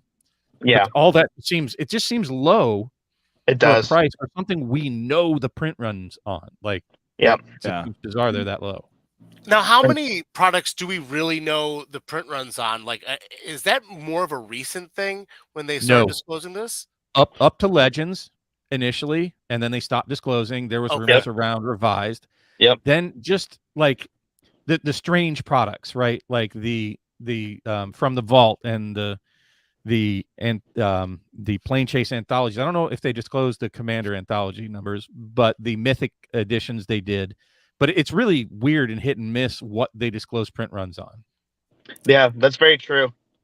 Got it. Because I was thinking, because my wife, Mommy Magic, actually just mentioned that she read online that some kid opened a sports card of the Patriots quarterback, Mac Jones, who isn't even like a good quarterback in the league. And it's like some sort of $1 million card. And I was thinking, because that's like the only thing that sports cards have for them is by disclosing how rare these things are. Whereas Magic, it's traditionally been driven by the playability of the card. And I think recently we've been seeing, like with the Hitotsugus and all the different treatments, they're trying to introduce that back to lottery again. More. Yeah, right. You know, with like the inventions and the same type of ilk, but like the conversation what I was hinting at earlier about the serialization is having a specific number of them that are released. You know, you have no idea how many Hitotsugus there are of different color ratings and stuff like that. With Commander Legends Baldur's Gate, as much as you want to poo-poo about it, I think one of the things that Wizards is doing is changing around the collation of how they actually print cards. So the higher amount of rares and the lower amount of mythics that you'll see. So not even just, oh, hey, you get the best mythics. It's just you get less of them. That's so true. Why in Masters 22, we're seeing a pretty short mythic list, and they all look like gas. Because it's going to be pretty hard to get the really good ones. That's a really great point. We were talking about this today, why draft boxes from Commander Legends Baldur's Gate is such a good investment versus, set and collector. Having 24 packs and guaranteeing X amount of those being mythics, and the only mythics in print are just straight gas, means that a draft box with X amount of mythics is almost going to guarantee around your box price in mythics. Yeah. So yeah, that's a really good point about how they're adjusting the rare and mythic print rates and the actual amount of mythics showing up in a set now. Is very true. And I think that's, to further back that up, is I think also why we're seeing more downgrading of cards than we had previously. So what someone used to think, oh, this is a really good rare. Now it's a fucking great uncommon. Yeah. But it's also just an uncommon. Yeah. As much as I, want to poop on Mystic Remora, that's just a great uncommon. Yeah. But why is it uncommon? Youthful Valkyrie. Cool. That's a $9 uncommon. Stuff's wild. Yeah. I got 10 Mystic Remoras for you. Nice. You're on my jam now, huh? We once had a buy list brought in, a big giant trade box somebody brought in, and it was like way at the end of the night. We're talking like 11 p.m., 11 something, and the guy's like, he's like, "You guys buy bulk, right?" And we're like, "Yeah." And he just like dumps it on the counter. He's like, "I'm just looking for $4 per 1,000." And I was just like, "Sure." I didn't even look through it. I mean, most unsorted bulk and people come in like that. I'm just like, no big deal. It's probably crap, that we'll put in the computer someday. And so I just gave him the money. He walks out. The next morning, I get a call from one of the managers at one of the stores. Like, "Holy crap, this buy list, you must have paid a fortune for it." And I'm like, "What are you talking about, dude? 176 Mystic Remoras." Holy. And wow. There was a stack. We lined the entire countertop from front to back, all the glass cases, and took a video of it. Just because I had never seen that many in one spot before. It was just funny, That's it was amazing. like, yeah, somebody just had them all set aside together. And I ended up trying to look and see if I had this guy's number, because I was like, gonna do the right thing, call him, be like, "Hey guy, like, you dropped off this thing and it was definitely more than $4 worth, but it was such a quick thing that I didn't even take his number down. So I felt terrible. He never came in again. So, Well, maybe he's watching this video and he'll come catch up with you. Yeah, come catch up with me, man. That was back when they were like 15 a piece. It's crazy. We're heading up to 20. One of the things you mentioned is draft box, and maybe this is getting a little too nerdy about Magic, but I've been preaching that some of the sets, the draft box is actually has almost a double value. That the experience of, like, we'll just pick Jumpstart Commander Legends 1, Commander Legends 2. Now, standard sets, I mean, I don't think draft is much of a thing anymore for standard sets.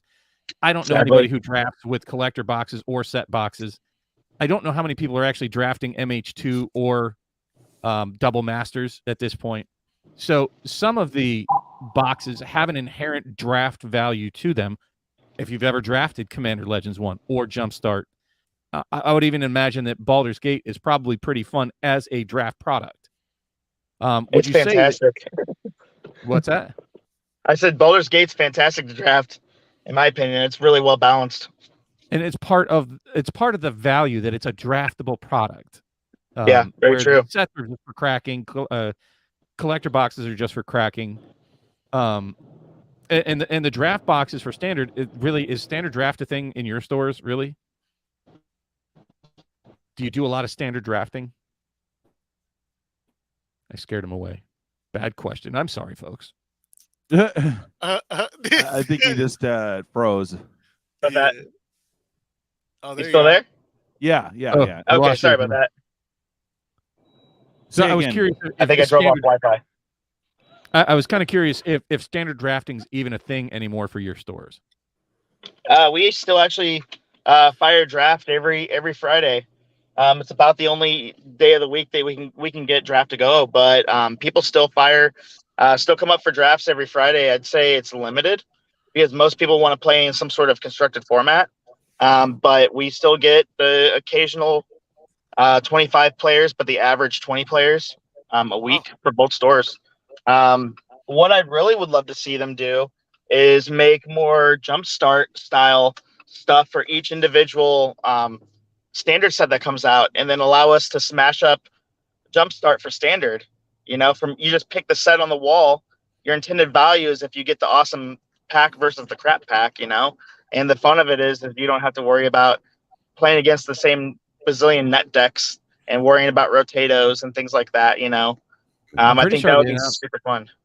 I'm pretty sure they announced that starting with Dominaria, that's what's going to happen. Oh, that's awesome. Well, the thing is, they changed it. They changed it from 20. Cool. They changed it from 24 packs. They went with hot dogs and buns here. They changed it from 24 packs to 18, which is going to really screw up your draft pool. It's like, what? So now you have 9. There's 9 players out of each box. It's like, what? That's terrible. Go figure. Yeah, go figure. So I mean, everything's yeah. Although I will say the price of Dominaria is just cost. So maybe they reflected that in the price so that we could buy more boxes at once. You know, sometimes I think about the amount of packs may correlate to the way boxes fit inside of like, hey, do we need to get cutting out bad there. I think Watsy's watching and they're cutting out what he's saying. Yeah, yeah, exactly. Watsy's all, no, you don't. Quick, hit the scramble button. Hit the scramble button. Yeah, hit the scramble button. Yeah, no, it looks like he's driving and he ran out of Wi-Fi. Yeah, he's getting spotty coverage. That's amazing that you brought him on. Thanks, VJ. That's super enlightening. I hope everybody's riveted. I am. Yeah, no, for sure. We appreciate you, Eric, for popping on. I know I got some business with you. We'll no problem here soon. But thank you very much for sounds great. For appreciate you up guys there. And I gotta talk to you anytime. Gotta talk to you later about some other stuff. For sure. So yeah. All right, deal. All right, I'm gonna let you get back to driving because you're cutting out. Thanks for popping on, man. A lot of great insight. Dude. Have a great one, guys. Yeah, take care, brother. Anytime. Thanks, guys. Have a good one. All right, bye-bye. Yeah, so confirmation that it's one and done, right? Yeah, for sure. It just made my unease with actually getting my product just spike through the roof. Oh God, I've been nervous this whole time, and I don't even have that much stake in it. I think I have like a $300 box coming in that I have to pay for on the first, but that's it for the channel, man. I really want to jump on this collectors, but I'm just not getting the hours, man. You know. I have a feeling I'm only going to get 4 of the 12 collector boxes, and I'll get all 3 of my draft boxes. I think that's what's going to happen. Well, bro, I am rooting for you. I don't want to be a negative Nelly, but I just want to make sure everyone's informed, you know, just like you said. No, that's great. I hope that everybody has these same questions, and I'm just sort of, you know, the pointy end of the spear, asking the questions and doing the analysis and giving opinions on what I see, collating as much of this information as I possibly can for people so that they can. I wanted to ask that guy what his opinion was on loose collector packs versus sealed, if there's any difference in pull rate, what he felt about that. Same thing to you guys. Do you mean like are you talking about the blister pack style or the sealed, you know, one single pack boxes? Or are you talking about loose packs as random? If you go on Amazon, how you can buy 4 collector packs in a box, or you can buy loose ones, you know, individual collector packs. Probably from Amazon. They don't seem to be presented in a hanger type situation like a blister pack. I don't know how they're going to be coming. I wonder what pull rates are going to be in a single pack versus opening up a box. Coach, did I tell people where I bought everything? I didn't want to call out Prodigy Games, but that's where I got my case. So, and I've done business with them. river. But hey, look, I love Prodigy games, and it won't. I have a feeling if they do cancel, and so everybody should take that into consideration too. Don't go, setting pitchforks and fire to the LGSs that may have tried to take your pre-order and misunderstood the packs versus cases, like Eric was saying. And look, they're just trying to make a living like we are, at our jobs. So don't crucify them if they can't deliver. I'm not going to crucify Prodigy games. I will be grateful. It's my fault for bumping myself back in the queue if that's indeed what happens, and I bump myself out. My fault. However, just have a little patience. Had we all been watching, the pre-order prices and gotten in, months ago, like I said, save your pennies and ducats and buy them before now. Like, I don't know if now is a good time to buy. I just don't know. That's one of the funny things. It's like a year from now, right now is a great time to buy. Right? That's like what Rudy says. And it's but a week ago, kind of right now is a terrible time to buy. And that's one of the great things, depending on where you're going through and how you order. I order my majority of product through Amazon because they undercut everybody. They deliver it right to my post office. It's pretty straightforward and easy, for certain things, especially like this when I know I'm pre-ordering it months in advance. Locking in the prices the way that they're able to do is just something that other stores can't guarantee that. I can't go down to my local Goblin King that owns the LGS and get the same treatment as fucking Jeff Bezos is giving me.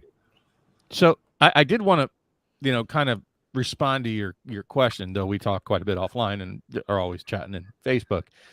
But for other people's edification, to answer your question about buying single packs, even single boxes versus the case. So that's what makes me the most nervous, is that I expected a sealed case from Prodigy, right? And I told everybody before, going through the numbers, 3% textured foil, that means 1 per case. Yeah. So you could buy 10 loose boxes, because I called them, I'm like, hey, if I order 8 for a case, will you give me the sealed case? I called the owner directly, and he said, yeah. So you could buy a whole bunch of loose boxes, and if it's depending on who you're buying from, TCG Player or whatever, and they rifle through, they start opening cases until they hit that textured foil, then put the rest of the boxes up for sale, then you're never going to hit that textured foil, which is going to be the neon ink Hitagetsu, if not worse. So the same idea with the loose packs, depending on where you buy. I don't think Amazon's going to take the time to filter through and get the big hits. I think I guess flip side reasoning of that, though, if you have a sealed box, unless real quick, pause the cause. AJ, you said you had to bounce out. Yo, PFTC. Yeah, here, let me just throw this up real quick. Sorry, guys, I just want to pop this up. So I went through some of my cards. I'm going to be giving away. These are just like what's going into the vault to be given away here on the round table. Got a demonic consultation. Of course, we know about the Jet Medallion. Ooh. I got a Chronicles Blood Moon. Yeah. I got a Ancient Tomb. Whoa. Okay, but the next one that we're going to give away on the channel is Cabal Coffers. We're going to do that at a later date. But the Ancient Tomb, will be saving that. So I've got a lot of gas for the subs here, and we really appreciate y'all. And DJ, I appreciate you and all you guys. Oh, man. Yeah. Since I've been on the channel, things have grown so much. I'm having a baby. We're having our son. Congrats, baby. On Tuesday. Yeah. So we're really, really stoked. His name's going to be Xander. But that's not based off the character from Magic. They stole it from me. It's actually from Buffy. Anyway, we're super stoked about it. I'm going to be watching on Thursday because it's going to be I'll see if I can stop by in the beginning. It just depends. I'm going to have to change the way that I do things. Well, I hope you can bit. At least roll through and wish me and Feldy happy birthday. That'd be awesome, bro. Absolutely. Yeah, and the post-B-Day bash is going to be amazing, bro. No doubt. Hey, what's up, Attitude? Read your text, buddy. Oh, and since you're here, thanks, Qore. I got to do the hi, Dave, obviously. Thanks, Dave. I got my cat on me, bro. Congrats, He's AJ. like, feed me. Okay, I got to feed the cat. All right, hold on 1 second. Damn it. There it is. Hi, Dave. Hi, Dave. Hi, Dave. That's right. All right, All right, y'all. buddy. So without further ado, I really appreciate y'all. I will see you next week in some capacity, whether in the chat, on my phone, or on the computer, but I'll always Yeah. be here, y'all. So I appreciate y'all. Thanks again, and I'll see you Sure. next time. All right, Peace. See you brother. later, Thanks AJ. for joining us, man. Bye. All right, my cat is going crazy. I gotta feed her. All right, so talk amongst yourselves. I'll be right back, Pat and Bob. Now Talk she's going some- after the wires. So Oh boy. I would say, depending on the source, for example, some reputable sellers, getting back to the whole loose packs versus sealed. Mm. And then we'll get to your point real quick. So just saying, for the average, like just a rule of thumb, be careful of who you're buying from. Like if you're just buying off of random TCG loose packs, I'd be very sketch about that. Some of the more reputable sites like Card Kingdom, Amazon, probably Cool Stuff Inc., maybe Channel Fireball. I highly doubt that they're pulling the old, box sorting and pack Right. sorting. Yeah. They're probably just cracking them open and just throwing them in piles. Maybe even damaged boxes is what they Right. do That would for be my however it is. expectation is things damaged in shipping going out for loosies. Mhm. And certainly like the blister packs, they're not searched. So but I'm sorry, you were saying loose packs out of a box, and there was some other Loose packs versus doing a box. If you're buying 4 individual collector's packs of Double Masters 22 versus an entire sealed box, if the plan is to open all of them side by side, I think it would be interesting to see what the hit rate would be in a comparison like that. I think you would need to get a large enough sample size, something like 40 packs. Right. Yeah. Hey, we got to contact Lance. Well, I'm sure you're going to see enough of it. Like to answer your question, like I'm sure. Well, I'm not sure, because I think almost all these are going to be sealed box openings that you're going to see online. I'm not a fan. Like I would like to buy all sealed cases when I'm buying stuff if I can absolutely afford to. I think for sure with things that have case hits. Now understand it. Not everything has a case hit. Like they say it all the time, but you can clearly do the numbers, and you can see that not every set, not every product within a set has a case hit for like the set boxes or for the draft boxes or the collector boxes. You can see an entire case open, and you can see multiple cases open across all the different content creators. Not my channel. I don't do a lot of cracking. Not that much. But I do, Absolutely. Yeah. I watch a lot of other people crack stuff to get my content. Hey, Dave. No, and that's a good point. Like for Time Spell Remastered, the expectation is every 27 packs is usually a time shifted foil. So sometimes you can get 2 in a box, sometimes you can get none in a box. Correct. Because it's about 27 and those boxes are 36. So there could be a chance where you get more, you get less. So I think that's one of the things where, as we're rolling our dice for the actual collation of these packs, I think it'll be interesting to see if we do get 4 rares. In all the material I'm seeing for their press is that it's 4 rare or greater rarity cards. Sure. I'd love to see. It was sort of the same deal in the VIP. It was sort of the same deal in the VIP packs. Only they confirmed that you could not get 2 mythics in a VIP pack. Oh, that's a rough get. Hey, Casey, how you doing? So we'll see if these collect. That would give, in my opinion, and understand, totally a Gamingbob opinion here, that if indeed it is possible to get multiple mythics in these collector packs, I'm going to say they're higher valued than the VIP packs, which are $200 a pop. And what I'll say above that is the VIP packs, you have no chance at a lottery card, where in these collector packs, you do. Yeah. I can definitely. The best card out of Double Masters original, even in their extras fanciest version, a couple $100, $300, I think. Where we'll even say $400. Yep. So I mean, Imperial Seal, I don't see. In all honesty, Vampiric Tutor is a better card. Sure. But what I'm saying is there's not even anything similar to a textured foil out of Double Masters. No, absolutely not. And that's a great point, is that we're getting 5 cards, including Imperial Seal 6, that are like big hitters out of the set. You know, pay for a box kind of a card. Mm-hmm. So this is something totally different. Again, I'm just going to say it here now, and you can come back and poke fun at me and throw water balloons at my head. There's potential for the collector packs to be a superior product to the VIP packs.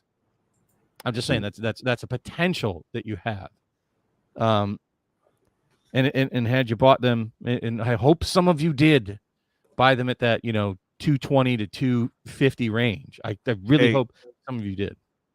Attitude, thank you very much, man. The battle box is being ordered. Oh, thank God. I was stressing so hard on it. Yeah, so we do have a battle box coming up, guys. It will probably be the Saturday. I don't know if it'll be released Saturday or if it will be the Saturday after, but thank you for BAM, Qore, and definitely Richie and MTG Attitude for jumping in on that.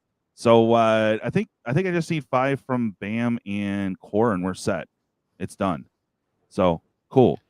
I'm trying to get another box going, but I no luck as of yet. So I'm gonna be talking to a couple of you guys after the stream if you guys are still up. Bro. Oh man, Kaisi, you're totally right. I see it. There is a hidden face smothering tithe.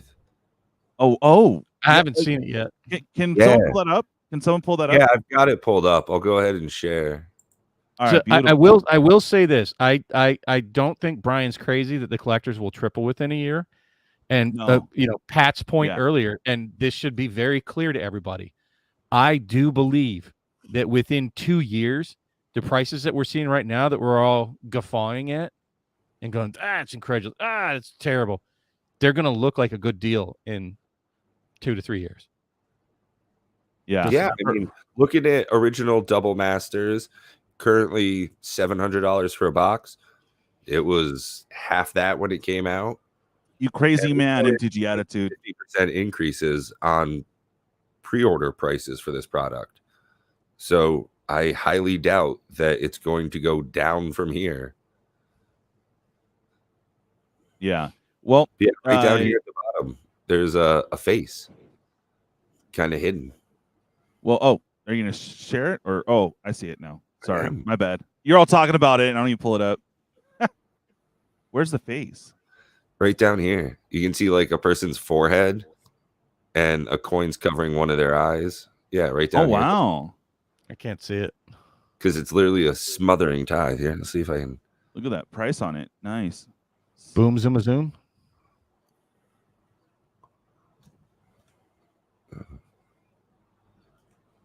Huh. You almost had it. Yeah. Resize everything. It does not. Well, if you look directly underneath, I can see teeth directly to the right of the right enchantment. Yeah. Yeah. So it looks like he's shoving the coins in his mouth. Oh yeah, look. Wolf says, "Look at his rings. He's got the Infinity Gauntlet going." Oh yeah, right. He's Lord of the Ring. Well, it's Wooburg in a really jacked up arrangement. Yeah. Oh, that's cool. That's a good eye. No, it's that's the such Rig, Rigwub.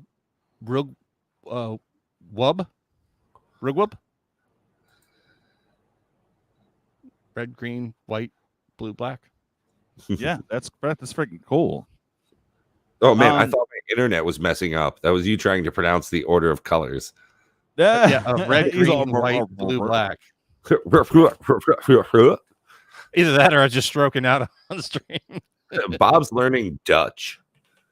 No, you're right. Attitude. It's not the Imperial Seal is better or worse than Vampiric. It's just the third printing of it. Yeah, for sure.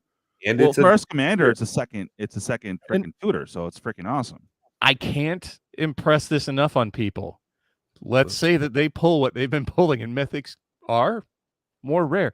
And so understand, when they print these sheets, from what I understand, they'll put like rares and mythics on a sheet, right? And some of the rares and mythics are far more common than the other rares and mythics. So you tend to get the junky rares and mythics far more frequently than you get the bomb mythics, which is why Jeweled Lotus was insanely hard to pull.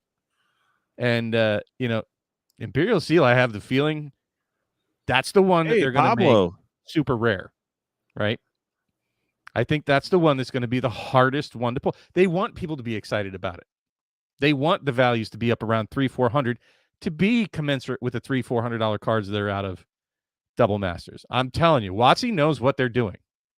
People think that they're clueless and F them and they don't know what they're doing. Yeah, they do.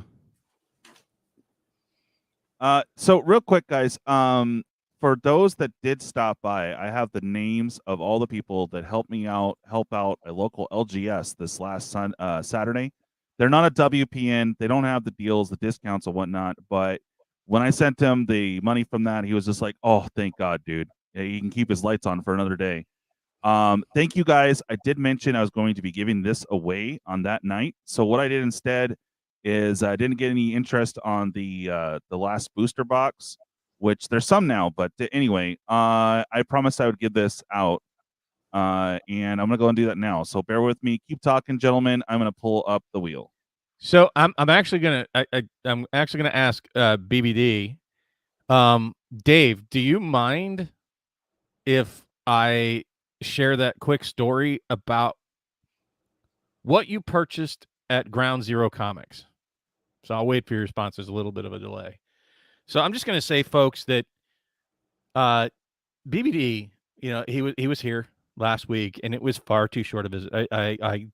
It went so fast. He was an awesome guy, and he did something I won't do, and I basically told him to piss off, and it's my LGS. He bought, not because I was like, "Are you sure you want to buy this?" He bought a collector box of Commander Legends Baldur's Gate at full retail. Wow. Not because it's a great deal, because I was like, Dave, you sure you want to do that, bro? But I know he bought it to help show his support for an LGS. That had an impact on me because I'm a selfish prick and I will not dish that kind of money out just to help my own LGS. But Dave came into town on vacation and did. So that was a pretty righteous move. And I just wanted, I don't really know what's going to happen in my LGS, but I did want to point out that was a random act of kindness for sure from Magic Attitude. So much love. Genuine good dude. And I pray to God Mama gives you the permission to come out and visit us in Vegas. I would love to see you again and hang out with your boys. Yeah, I'm going to try hard. Once I get the price of the GP, I'm going to try my hardest. I'm going to be getting some help. I won't name names because I know it's going to embarrass people, but I think I might be able to visit you guys out in Vegas. That'd be baller. Yeah, dude. I'm going to try to bring a setup too, so that if we have okay internet, we can do some live stuff there. That would be sick.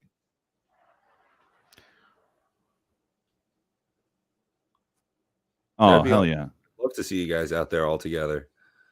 I don't know if I'll be able to make it. It's not looking like it so far, I'll be honest with you. So, well, I'm still trying to figure out how to do the island thing, but WotC decided to take all my money, so I don't know what's up. There you go. Pat, sell some of my Qore cards. Yeah. Yeah, right.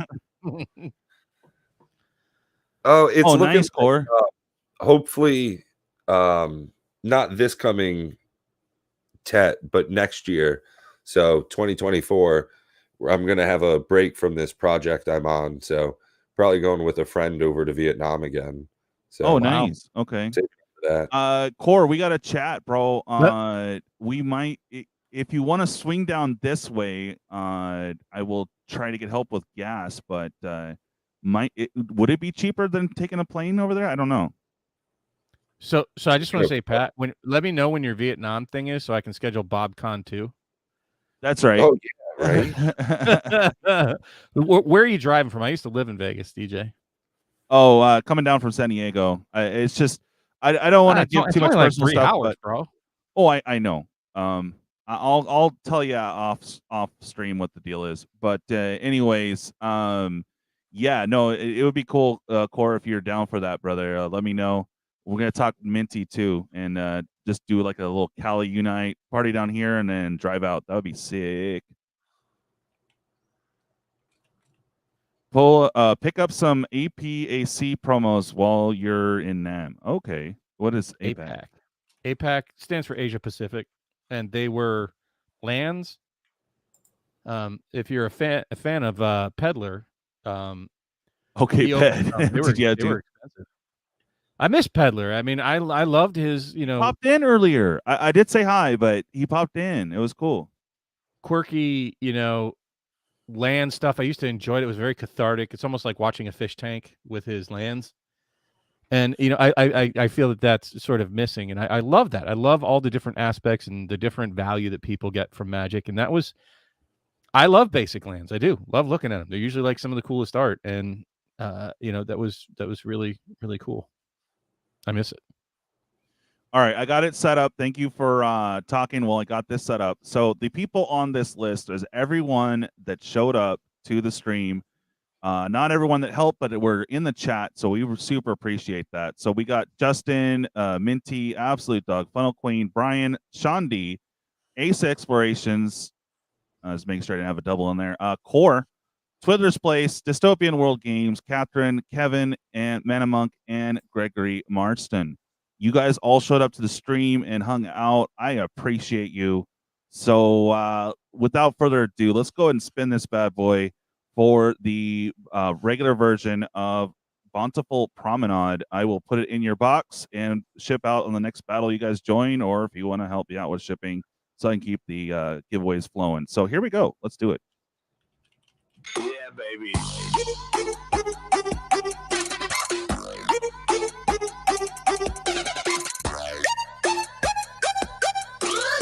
It could be anybody. Anybody. Yeah, look at that list, dude. Oh, shit. Oh, here we go. Sean. Uh-oh. Is it Ace? Is that my boy Ace? Oh, that's so close, Qore. Oh. Wait, is it Qore? Oh, dude, that was freaking close. What? Oh, what happened? What? Huh? Good. He said something. Congratulations. Dave, Ace you're nuts. Exploration. What did he say? Oh, you think it's going to be 500 per booster box? Ooh. Yeah. No, he just told somebody to tell him he's nuts. Bro. You're probably right, but you're still nuts. You're probably right, dude. No, Ace is number 2. Oh, yeah, he's number 2. I know, I got to change that. I keep forgetting to. But congratulations, Ace Explorations. I need to throw this in your box. Take that as you will. I'll just say this about the difference between the collector boxes and the draft boxes. I feel once people start opening them, yeah, the draft boxes are probably going to feel very bulky with the pulls compared to the collector boxes. Yeah. So no, I mean, I think you might be right. They might be 500. I think that's a little high. I think what a bigger problem is going to be is actually getting them. Yeah. At whatever price. Yeah. Well, Richie, seriously, bro. I mean, you got to know what I'm about to say next. What's that? Buy singles. Yeah, I mean, I was going to say, just call me the professor. Hey, come on. Seriously. Yeah. There you go. Congratulations, Ace. I think that's wishful thinking. Casey? Is that how you say it? I literally just asked the LGS owner that question, and he was like, no, not gonna. That's a not gonna. Yeah. Not gonna happen. So, good times. Congratulations, Ace. Yeah, dude. I might have another lead on another box, so I've been talking to a couple of you guys, so hopefully we can make it happen. But dude, can I? Okay, hi. There you go. Jeez, boomering out hard here. Sorry. Opening is too much fun to buy singles. I know, Coach. Right? I dude, that brush. If you hit the card that you're looking for, you're like, bruh. If you want to just open stuff, go ahead and just buy, something that's $80 instead. Yeah. Open Commander Legends Baldur's Gate. Or you can get like Zendikar Rising or Kaldheim or some shit real cheap, Get something, $100. All right, Drip. Have a good one, brother. So I mean, I just want to say this to everybody out there. I encourage you all. I think that everybody on the planet should open more boxes, especially of Modern Horizons 2, Commander Legends 1, Japanese War of the Spark, or anything else I have sealed on my shelf. I really want you to open the living shit out of them. That's right. But realize you're going to lose money, but thank you for making my boxes more rare. Nice. Yeah, no kidding, man. So, how many did you end up getting? Just 3 collectors, Bob? Me? Yeah. Did I get? I haven't gotten any yet. I'm scared to death I'm not. How many did I order? Right? Yeah. Yeah.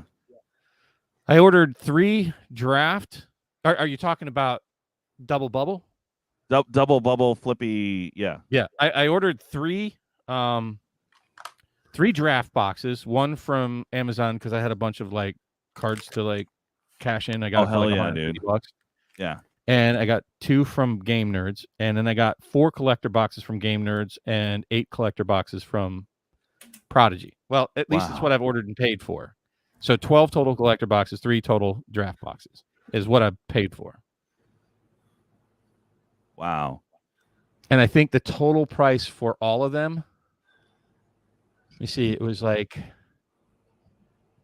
$1,600 for the case, another $800 for the one order, and $400, so $1,200 and $1,600. So I'm $2,800 total invested for all that.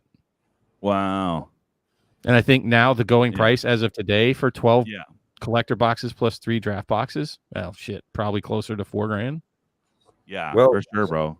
I've got to admit, really hope it all goes through. That has convinced me. I'm definitely going to buy a proxy of that really awesome looking smothering top. I want the real deal, bro.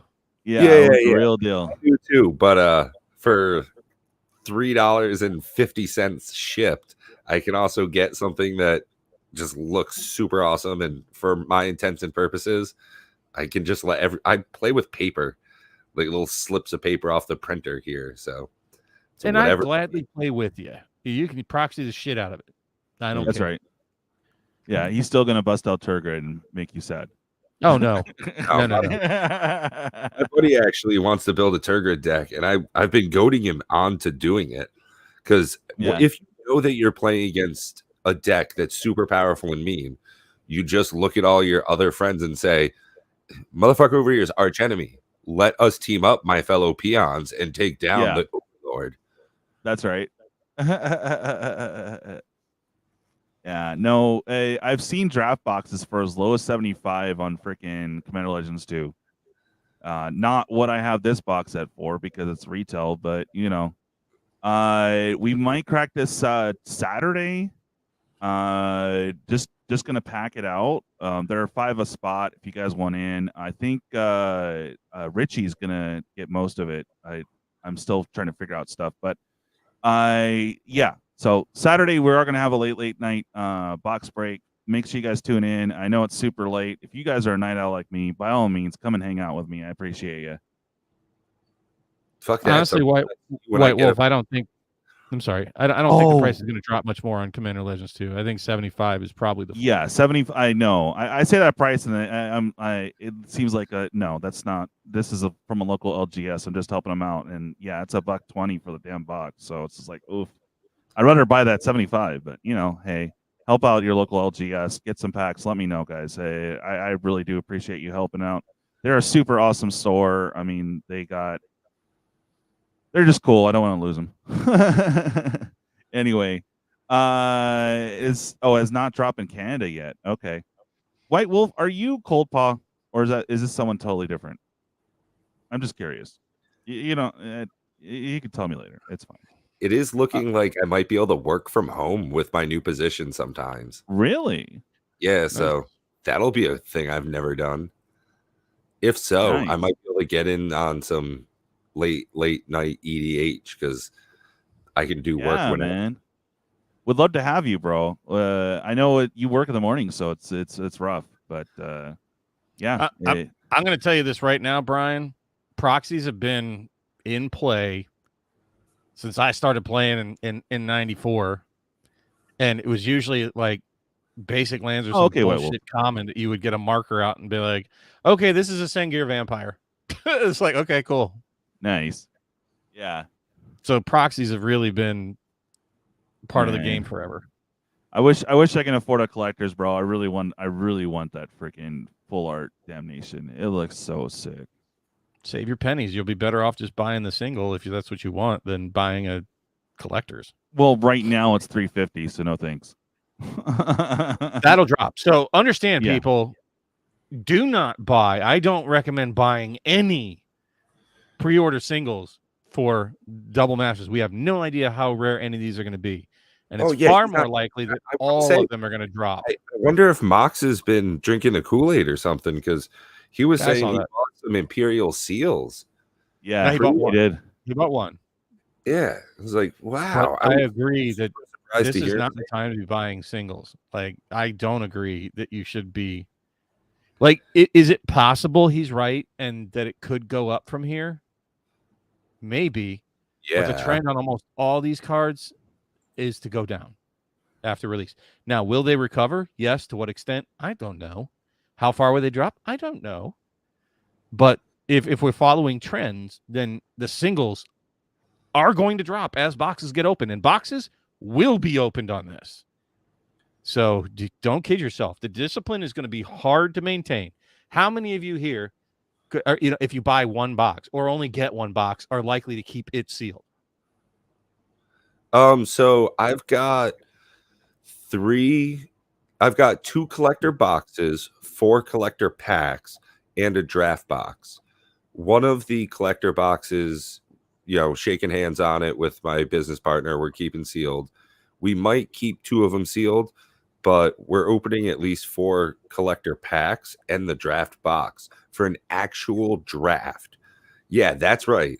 We're not going to record it or anything, but we're getting some fancy beers with some fancy friends and doing a draft with a fucking.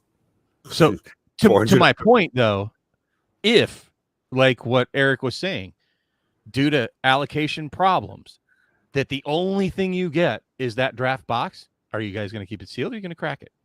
If that's the only product you actually get. Yeah. Oh, see, yeah, that's my thing. Is we talked about this a little bit the other night, and I honestly think that we're not going to see, and YouTube's going to be flooded with it, of course, because that's the content creator portal for seeing stuff like that.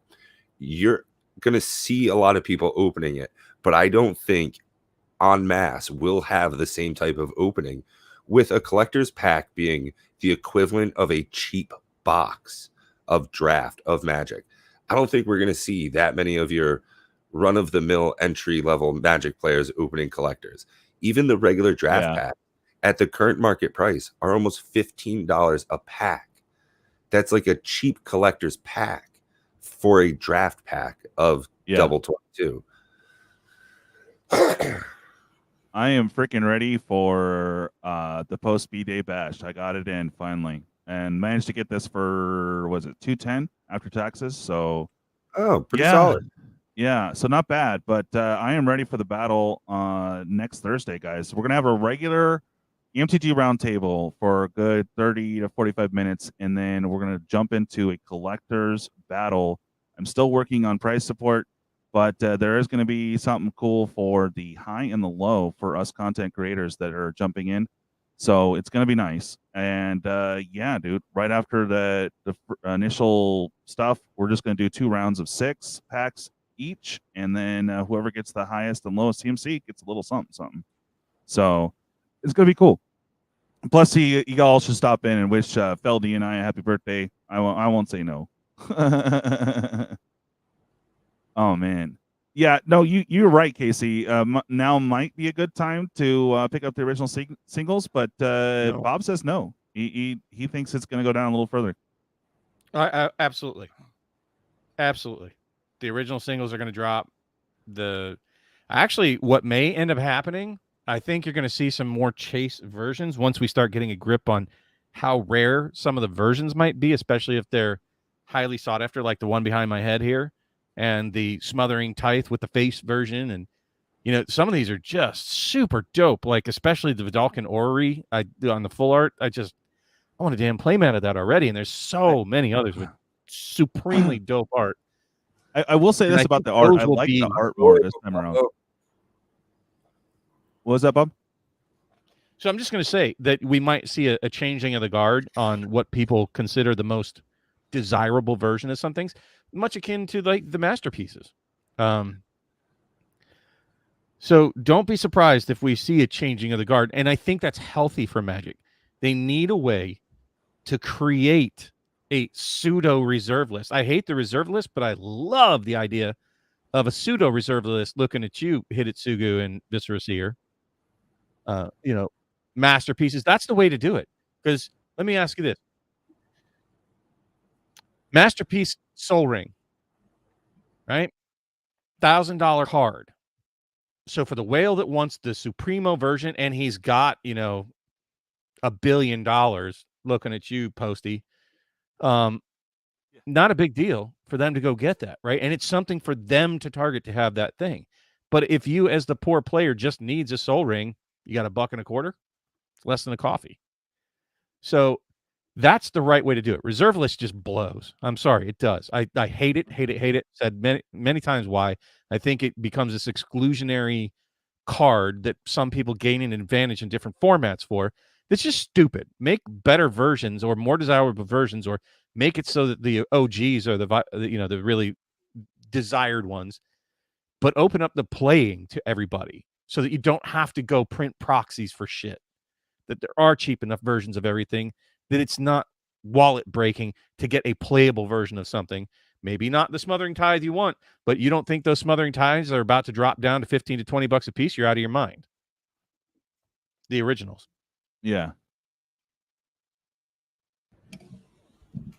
Yeah. I mean, you'll see that staying above $20, but it'll probably get down to 22, 25.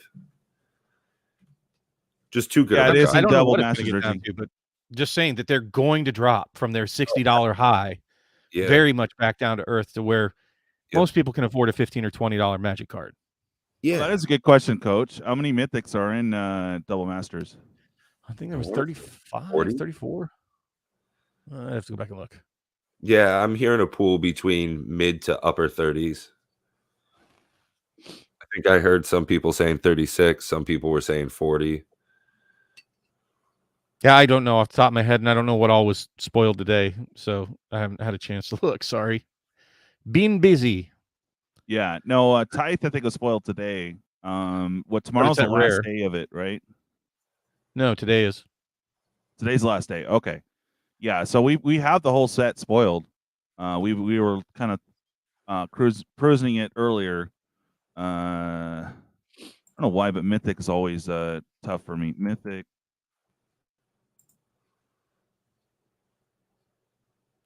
See if I can get a link to work. Oh, I think Double Masters had like 42 or 44 Mythics.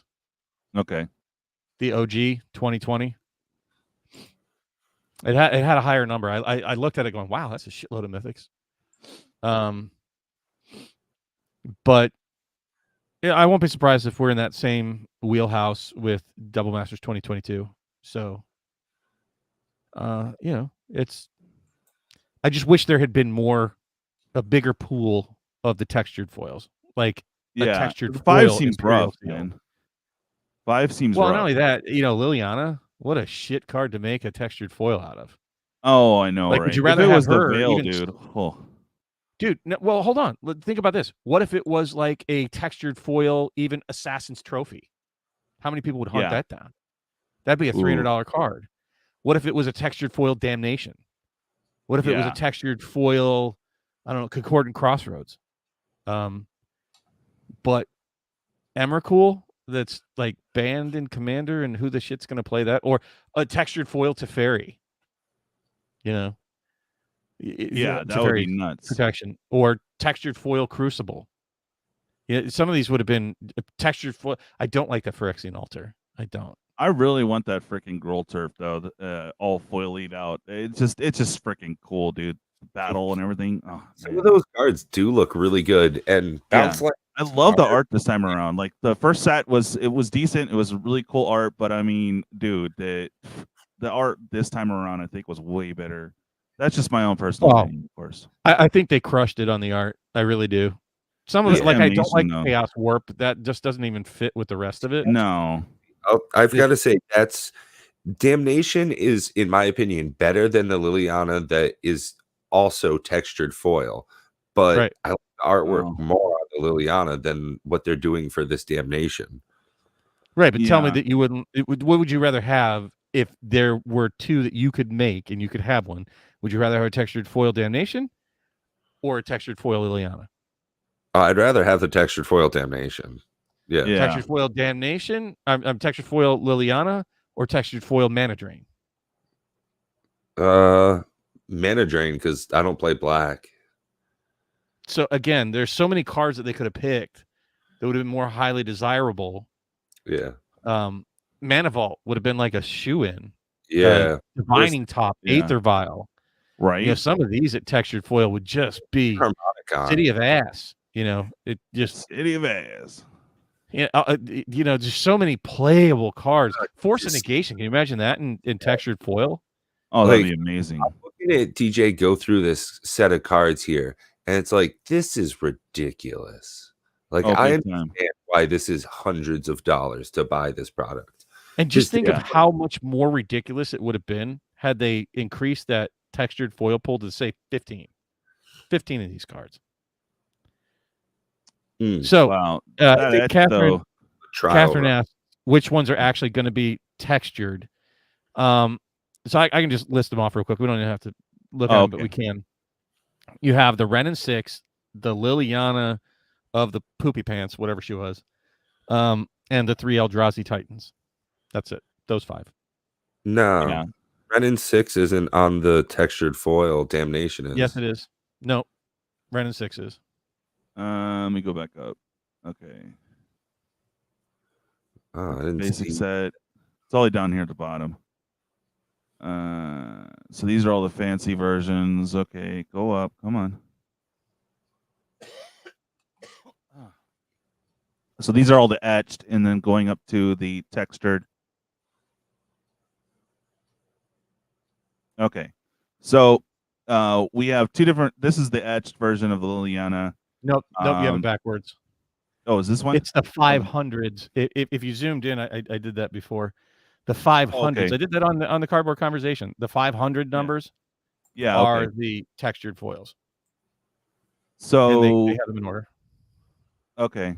Yeah. So the Ren and 6, Liliana the Last Hope, Emrakul, Eon's Torn, and Butcher the Truth, right? Do we also get Ulamog? Nice. Yeah, and Ulamog. So it's this one. The Emrakul, Eon's Torn is not usable in Commander? That's correct. Okay. So that's a really... Yeah, I mean, just to keep the Eldrazi cycle, I guess, but tell me if they had done textured foil Smothering Tithe. Oh my God, that thing would be $1,000 card. Oh, yeah. For sure. I just think like things that were even at rare, you know, like Aether Vial, a textured foil Aether Vial. Woo! There's going to be some modern player out there that'd be like, I'm getting 4 of those at $1,000 a piece. Like, you know, something for even rich folks to chase after. And I think it's good, but they're not going to chase after the Eldrazi. Those are just not really modern playable. Not generally. Yeah. Well, maybe the Ren and 6 will be the hot. Like that's why I was saying Ren and 6. Of all these, the ones that you're going to see in modern probably would be Ren and 6. So the 4 of formats are probably going to be looking more at the Ren and 6 than any of the others. That's why I picked that one. I got you. That makes sense. I'm stoked to have a chance, even at the regular though, to pull a big old Drazi Titan, dude. Hell yeah. Oh, Attitude says it would be easy 2,000 if it was a textured Smothering Type. Huh. Could be. Yeah. Depending on how rare Wow. it is, but yeah. Wow. I don't know, guys. It's going to be It's pretty crazy stuff, man. It's going to be nuts. I can't wait to see people crack this. I hope that I'll be cracking it probably. I'll be late to the party, but I'm probably gonna crack it as soon as I get mine in, man. Oh man. I just really hope. And that was exactly my point earlier. I think I hate to disagree with you, Pat, but my opinion, people are going to crack the shit out of this. Oh, they are, dude. They are, and the collectors too, man. I still have an in to get one. I just don't have the dang money, man. I really love to do that, or even to break it up in shorts. That'd be fun. But dude, so crazy. Oh, I agree, Coach. This is buckle up, folks. This is going to be a bumpy ride. Yeah, 1 per 33 collectors packs. Woo, doggy. Yeah, I was really surprised. So yeah, I traded in a bunch of stuff into Card Kingdom, and I ended up with close to $500 in credit with them. So I was able to get some pretty good stuff through them. I was surprised their prices were still so decent. They were cheaper than Amazon when I got through them, but Amazon pre-orders, always a way to go. Right. Well, they do guarantee that there won't be any cancellations, I don't think, for Amazon. Yeah, well, the problem is they also aren't guaranteeing that the box won't be already pre-opened for you. Oh, that's true. Well, at release, I don't think they'll mess with it, but they'll, if someone gets a crappy box, they're going to try to return it. I think everyone's going to break even initially, but or more so, but yeah. Yeah, I'm not a big fan of WotC's relationship with Amazon. I'm sorry. I don't see it as a positive thing for the community. Oh, it's positive for them. I get it. Well, then work on your relationship with your distributors and local LGSs. In all honesty, I don't know why WotC just doesn't hire distributing itself and send the products to the stores. Like, yeah, no offense, distributors, but are you really that necessarily? You're like a realtor.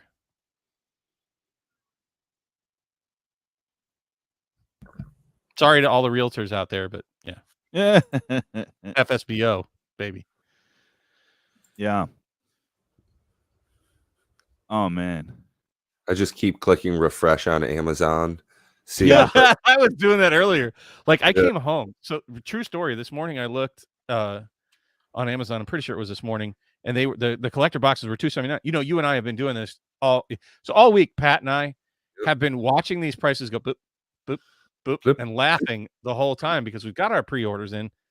Yeah. And we've been watching them just like drift up, and we're going to all the different sites and watching this craziness. And so I looked at it just before I went into work this morning, and I think it was like $279 what was on my browser. So I'm not getting any audio. $279 because I know at work I looked at it and it was like over 300.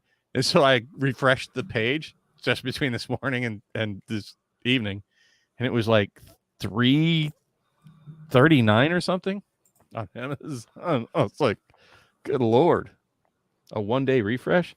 What are these boxes going to get to? You might be right. They might be $420 by release. Yeah, I think so, bro.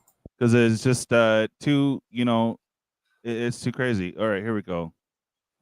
So they don't even have the price for the draft box anymore because it's now in it went down. Warehouse. Well, it's $309 here for the collectors. That's what I'm saying. The collectors this morning. Well, if you click on that, you can buy from other people. So just so a warning, guys. So if you scroll down a little bit and you can see all buying options. Nope. Up. Yeah, mine shows 404 when I mind you that this is not through Amazon. Notice that it says ships from, sold by. Yeah. Oh, so man, it was $370 this morning, bro. Holy crap! Wow, look at this guy, $476.20. Ah, wow! I never heard of Idea 808. I'll bet you a hug, Dave.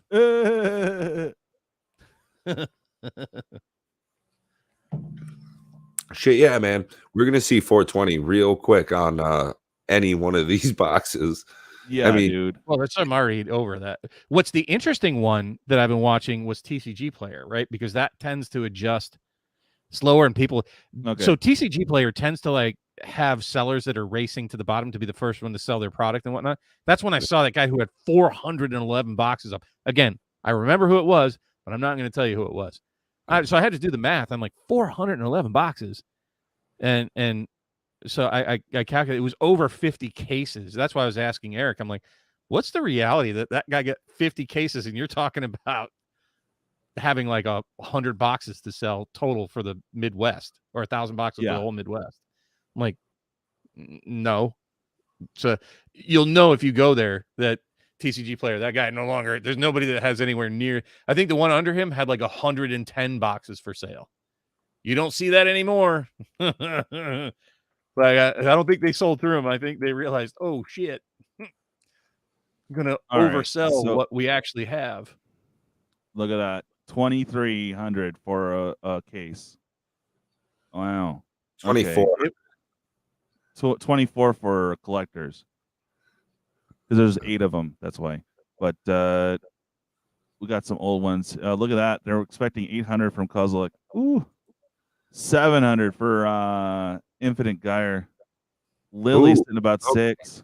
Here's a question. Is Double Masters 22 draft box going to be more expensive than a 20 draft box? Are we going to see Double Masters? How long? Like, what's the time? What's the that's a horizon good question. for that? There you go. mean, Like, stop right there. Well, okay. So I'm not going to say any names, but how many boxes do they have for sale? 248. Yeah, bro. Really? Like divide is this was the draft, so that's divided by 6. Can you do me the cases for that one, please? Yeah. What's 248 divided by 6? So roughly what, 60 cases? Really? Wow, dude. How did they get 60 cases? I don't think so. Yeah. Look at the case price for Double Masters, and this morning one's right they were up like on the hill. 1,800. Like literally this Wow. morning they were 1,800. Great question, Pat. I wonder what chat thinks. I don't know the answer to that. It's an interesting 640. I think a better question will be, will a collector pack end up being more expensive than the VIP packs? Yeah.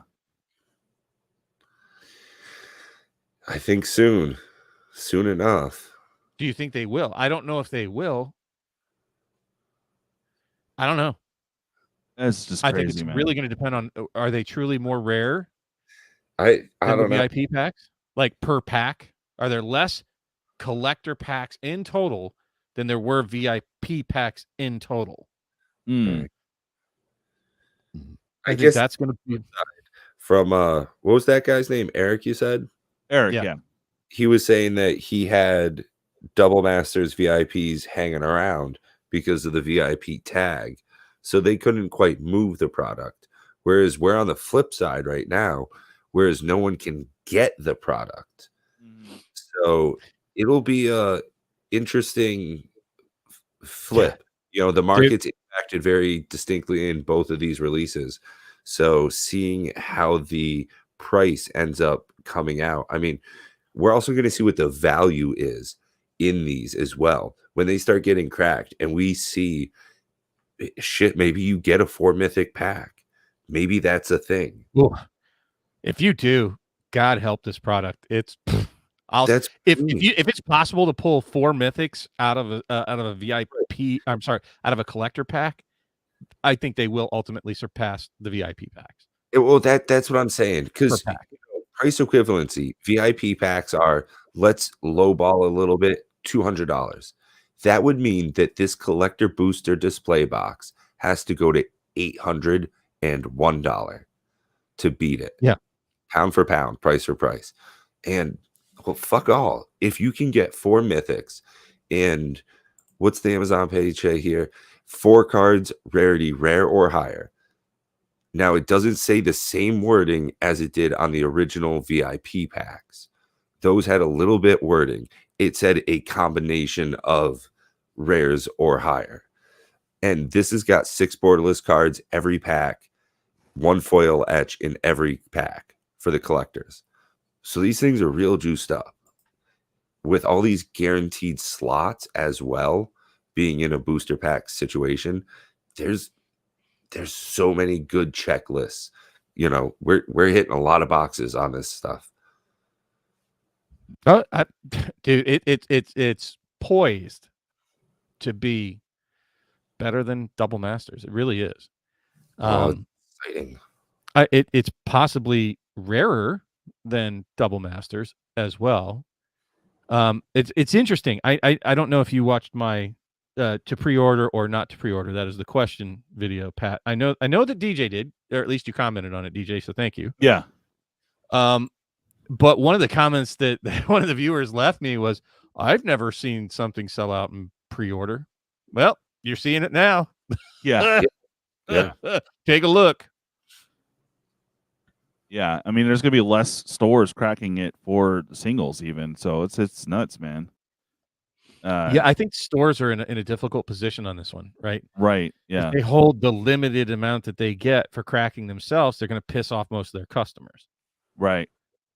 Now, should tough we spot. conjecture any further? Do we want to tin hat a little bit here about Unfinity? If it's worth getting pre-ordered?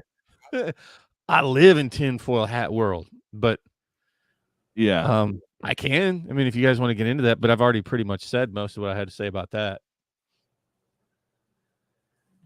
You think we're already a little bit too high in price for people to lock in and get a good deal?